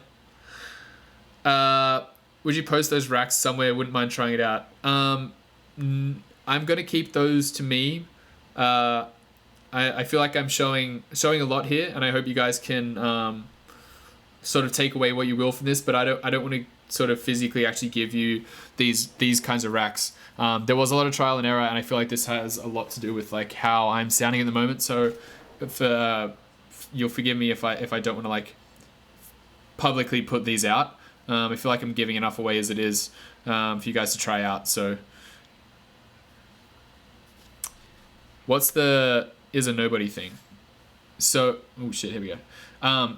Nobodies are basically kind of like the Blanke sort of, I guess, fan group. I don't like calling them fans or whatever. Hey, Effen's in the building. What's going on, brother? But nobodies, so like basically when you follow me, it's basically just saying you're a nobody. There's a whole story behind that as well. But yes. That was incredible, man. Thank you for that. Yeah, you're welcome, dude. FN, what are you fucking doing, mate? It is good to have you. Do you soft clip or limit your groups as well, like your drum group or synths group? To be honest, I don't like doing anything to my groups in terms of like, unless they need to be like slightly glued together. Otherwise, I want things to kind of sit where they are by themselves because they sound good. In this ATLA track, I did have like a saturator and an OTT just kind of like turned up to maybe 30% kind of thing. So they're just kind of like everything's going through and it's getting leveled out slightly for the bits that I kind of missed. Because it's really good, like saturators are really good for like just catching things. If you're not slamming a saturator, they're really good at catching and not like, and having like, because we distort sounds and it's like, that's part of like bass music. It sounds nice. Whereas a limiter will actually kind of like, you'll be able to hear it. So using a saturator instead of a limiter, they act in the same way, except saturators almost sound cleaner, even though they're saturating and coloring the sound. But because the sound already has that color of a saturator, because you're already probably distorting it, it sounds nice and it sounds almost transparent. My friends are a bunch of nobodies. Yes. That's going to be on the merch. Let's see if we can open this up. So yeah, there'll be a bunch of new merch coming at some point as well. We just restocked the Fragile Violence merch. So if anyone didn't grab a tee, feel free to go and grab one now because we've restocked them up because they sold out pretty quick. Do you work on super saws or basses or drums? Most like, oh, do I work on those the most? Like, is there a sound design process you do a lot? Probably bass, I assume. Thanks for all the tutorials and streams, man. It's been more than enough. I'm so glad you like it, dude. Fuck yeah, thank you. I work on all of them. I don't work on drums that much. Drums, I find to be 100 million% about sample selection, that you shouldn't have to do anything to drums. Drums are so perfected these days and so synthesized and so nice. You can find a good drum, you should just work. There is no reason for us to have to work on making a drum sound good because there's so many fucking good drums out there already. So all you have to do is it takes a while to mature your taste to find this and to get your skill level up to like actually find the right samples, but keep doing it, but keep trying. Sample selection is such a huge fucking huge part of that. But then super saws, I don't work on them as much anymore, but they definitely require a bit of mixing and a bit of like leveling and like finding the right, again, sound selection is huge in this because you have to choose the right super saws and choose the right layers for everything to fit together.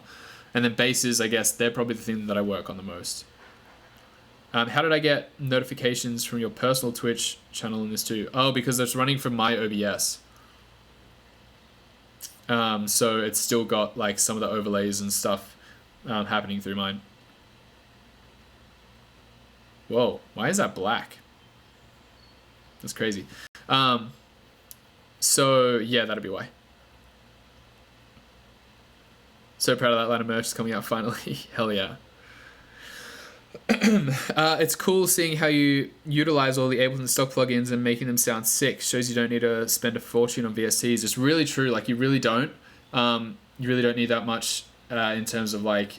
There are certain things. So basically, one thing I encourage producers to do. One little bit of advice is to really make the most of what you have. That's something that got drilled into me by so many mixing engineers and all that stuff when I was like learning. That would be a lot of what they said was learn the tools that you have and learn them well, and you'll be able to do anything you need with them, which is so unbelievably fucking true. What I did, a couple of years ago is make these folders, and each one is like, this is my favorites folder, and then we've got distortions, reverbs, effects, compressors, purple, which is nothing, and then instruments.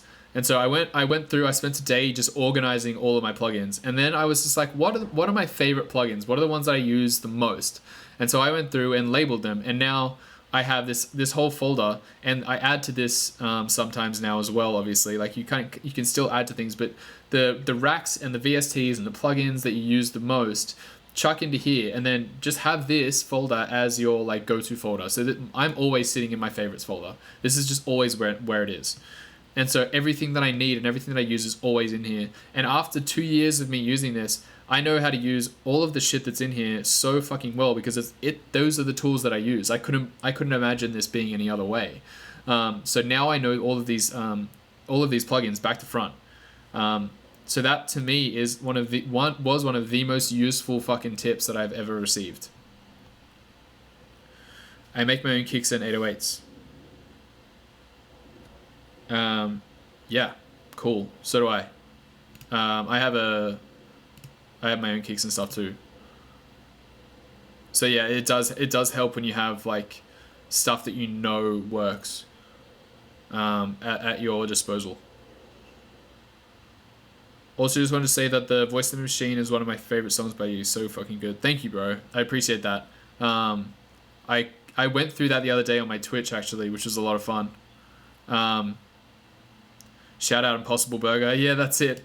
This is just like a rack that's, I don't know what the fuck's in there, but it makes things sound cool. It's just like it's just a fattener rack kind of thing. Let's see if this is sitting at 67% straight up. This is not gonna work. Fuck. That's having the worst fucking time. I'm really sorry. I really wanted to show you this. But it's just like, there is no hope. There's no hope for this.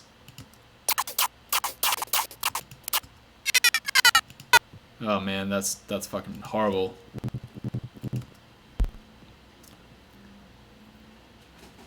What was the tip I said was the best?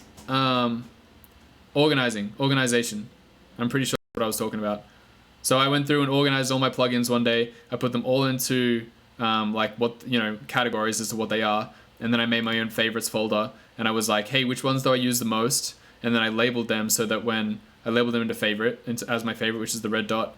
And then now I just sit in here and I've gotten to know all of these plugins over the past 2 years so fucking well that I wouldn't be able to, I wouldn't know anything else. Like, just know the tools that you have and know them really well, and that'll be you'll be set. Jeweltronics piece, I'm pretty sure. Oh wait, hang on, is that you, Abigail?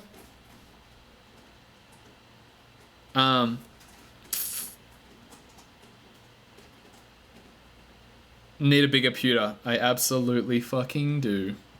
That is in the running for sure. So, hey, I'm glad you hung around. This is so cool. Have a good afternoon. I will probably speak to you at some point.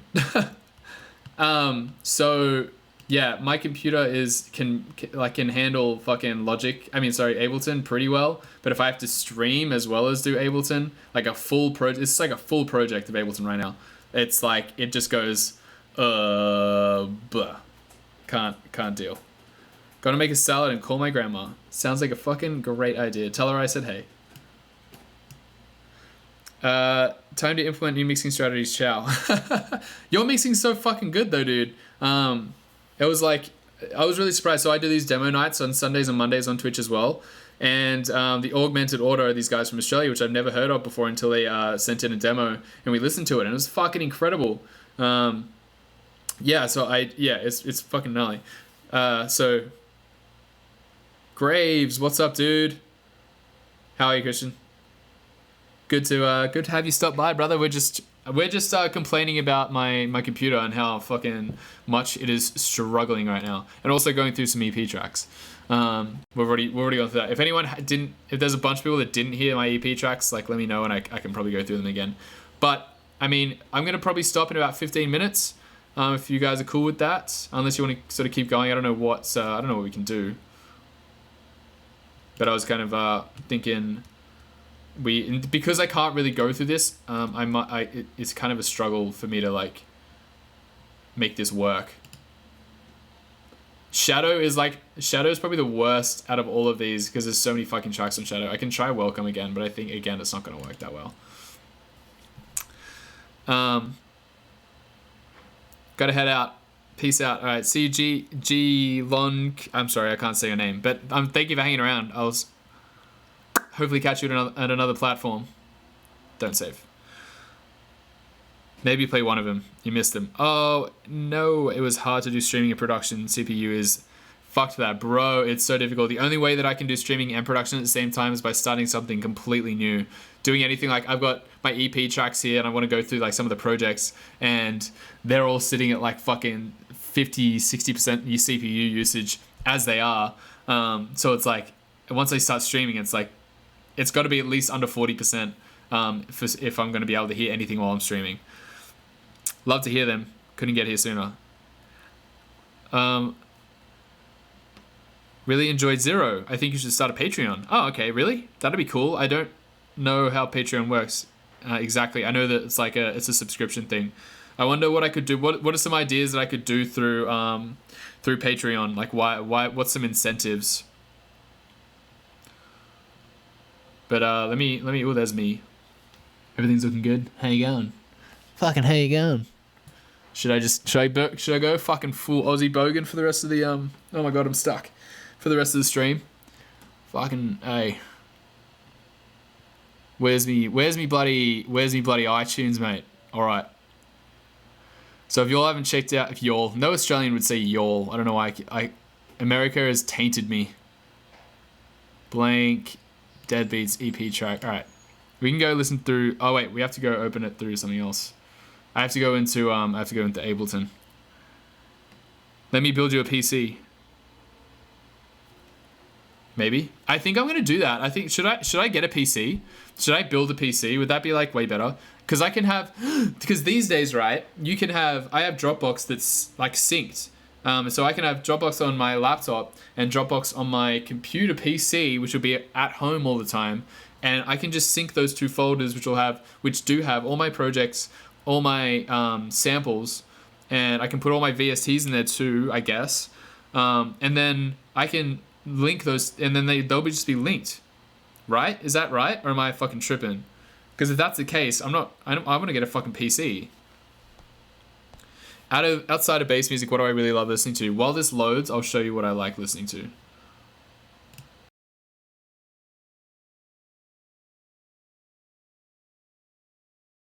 I'm a huge fan, a diehard fan of like Pendulum and shit. So this drum and bass is my shit right now. Like this. This is what I listen to like daily.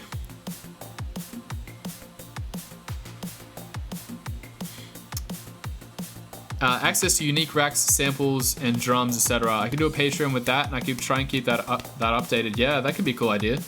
Only 5% when I don't know what you're talking about. Sorry. I give away sessions on my Patreon and mixing racks. Oh, okay. Oh, I could do videos and shit. That's a cool idea. So I could like do videos and then tutorials or whatever, and then put those videos on Patreon, and then that's what the incentives would be. Is that kind of what we're going at? See ya, FMJ. It was good to have you, bro. Patreon def keeps the boat afloat with touring on. Shit, okay. I'll hit you up about that, dude, because I'd be interested to see how that goes, because Twitch is kind of keeping the boat afloat for me right now, as well as doing like mixing and mastering and mentoring. So if anyone has any mixing mastering that they need done, hit me up, because I'm doing that at the moment.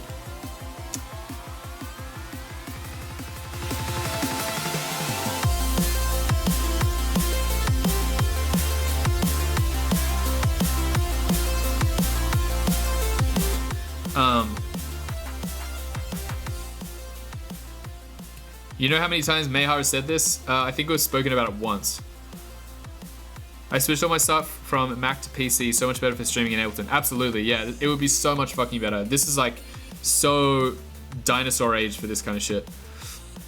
And Macs are fucking so good ergonomically, but I just don't understand why they're not like better, like why we can't customize them even a little bit.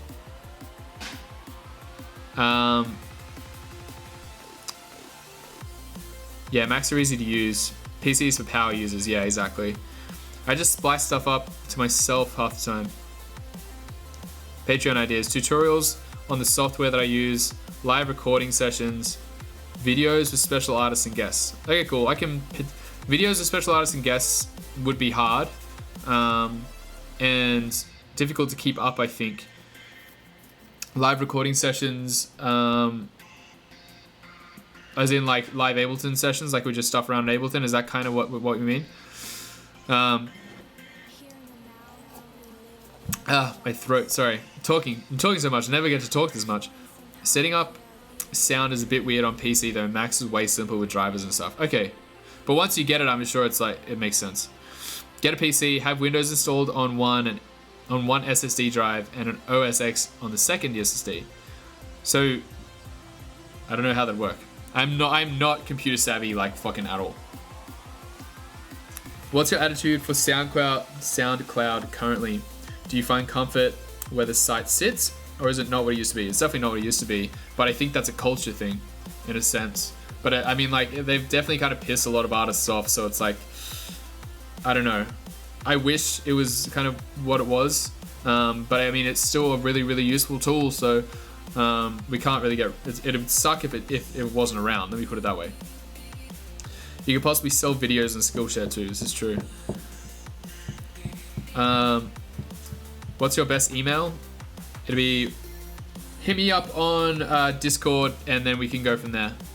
Yeah, that'll probably be the best. Hit me up on Discord or Twitter, and we can go from there. Special Patreon mentoring program. Yeah, that could be cool. It's like as a different thing for sure. Won't OS X only load on certain hardware though? Yeah, I'm really not too sure. Okay, bye Nick. Blanke and Netsky collab would be sick. Yeah, that'd be dope. Old Netsky was so good. So I gave up an iPhone. I still use Mac for production though. I don't think I'll ever give up an iPhone. iPhone for me is fantastic. I find the other platforms to be super fucking weird. Once you get it, it's fire. I've been running 2 PC setup and I can take Mac video and sound into one stream. That's fucking sick. Yeah. Yes, indeed. And then also what else I listen to? So I love Paramore. This fucking track is amazing.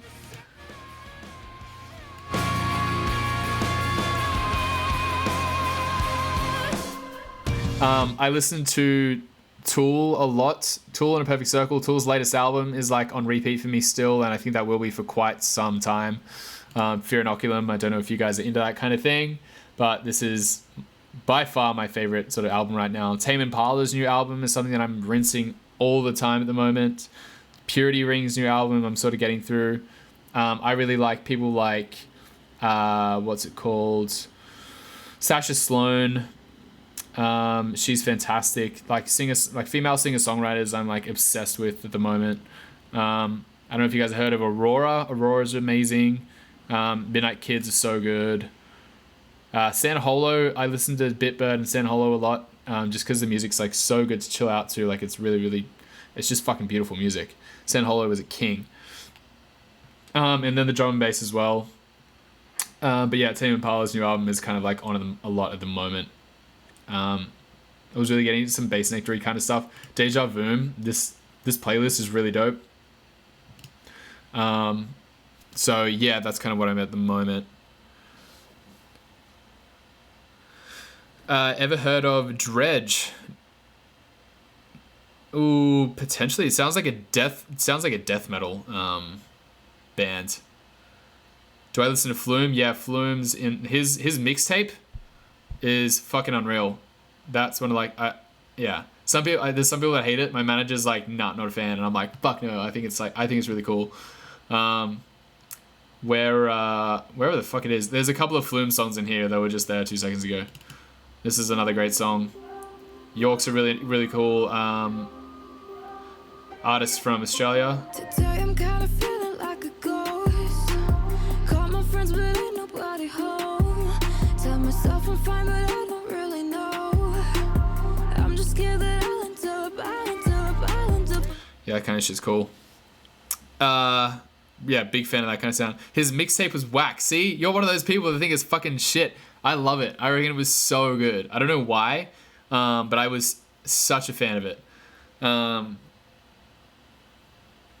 Overall, but some tracks were good. I think the whole thing, I think the idea, the concept, the way it was done, the fact there's like songs that are like a minute 20, they're all ridiculously like fucking left field. They are whack. That's the whole point.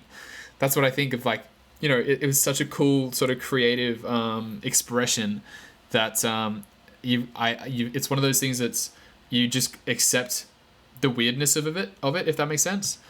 And so I think that was really cool. There's a guy called Former Hero, by the way, as well. Really similar to that kind of Jaren sort of sound. So I don't know if you guys are into that kind of thing, but he is really, really good.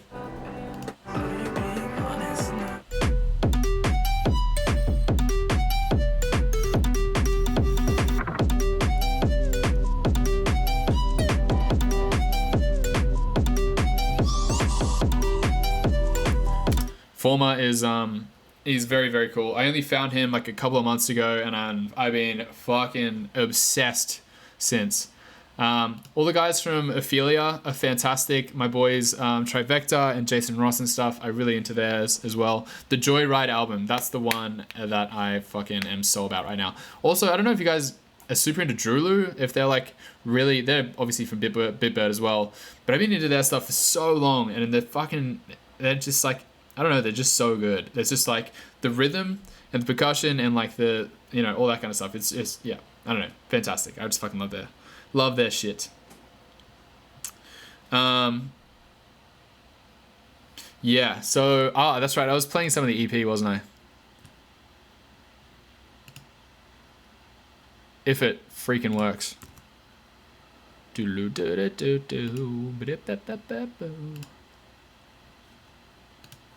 Because I don't know why iTunes... Oh, it does play. Let's play 0. So this is...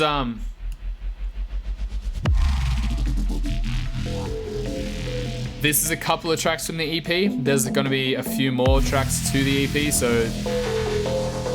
But this is the stuff that I want to play for you guys.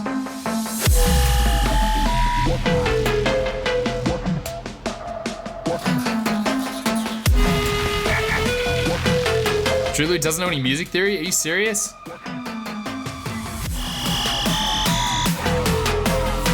I think Sunburn's a great track.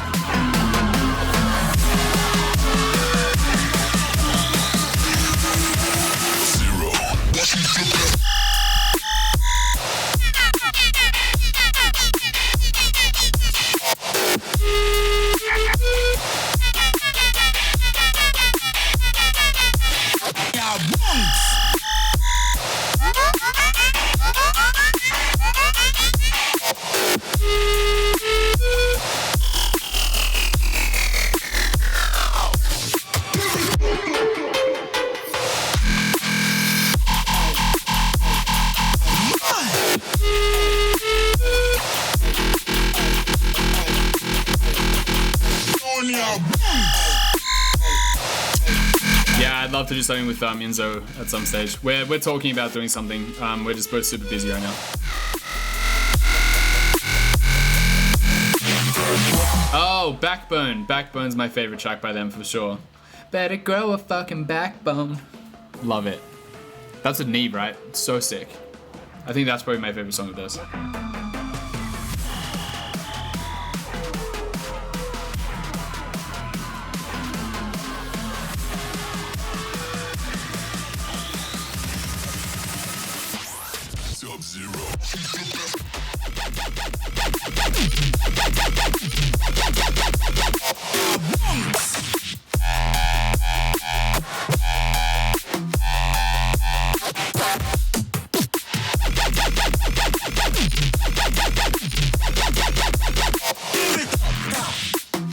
Yeah, so that's a cool little sneak peek of that. If anyone hadn't heard it before, but yeah, so it's 5:30. I reckon we could probably start to wrap it up unless this this decides to work, which I fucking highly doubt it will. But you all seem to be like having a jet off anyways. I think it's just gonna freeze and then we're gonna. But super cool to hang out with you guys. I'm appreciative of you all sitting around and like just hanging out with me. If you guys want to tell me if you want to hear one more song. When does EP come out? I can't tell you guys, but it'll start to roll out at some point soon. If there's anyone in here that missed the tracks, I can give you another little sneak preview before we go. One more. Should we do, for anyone who's been here, should we do Welcome or Shadow? Oh, the X and G boys are still in here. Fucking legends. Thank you. Let's give Shadow another go. What do you reckon?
What happened? Yeah. So this is Shadow.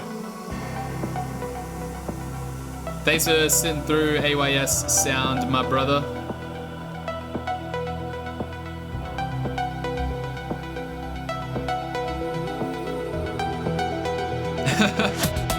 What's up, Outlaw?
Little groove.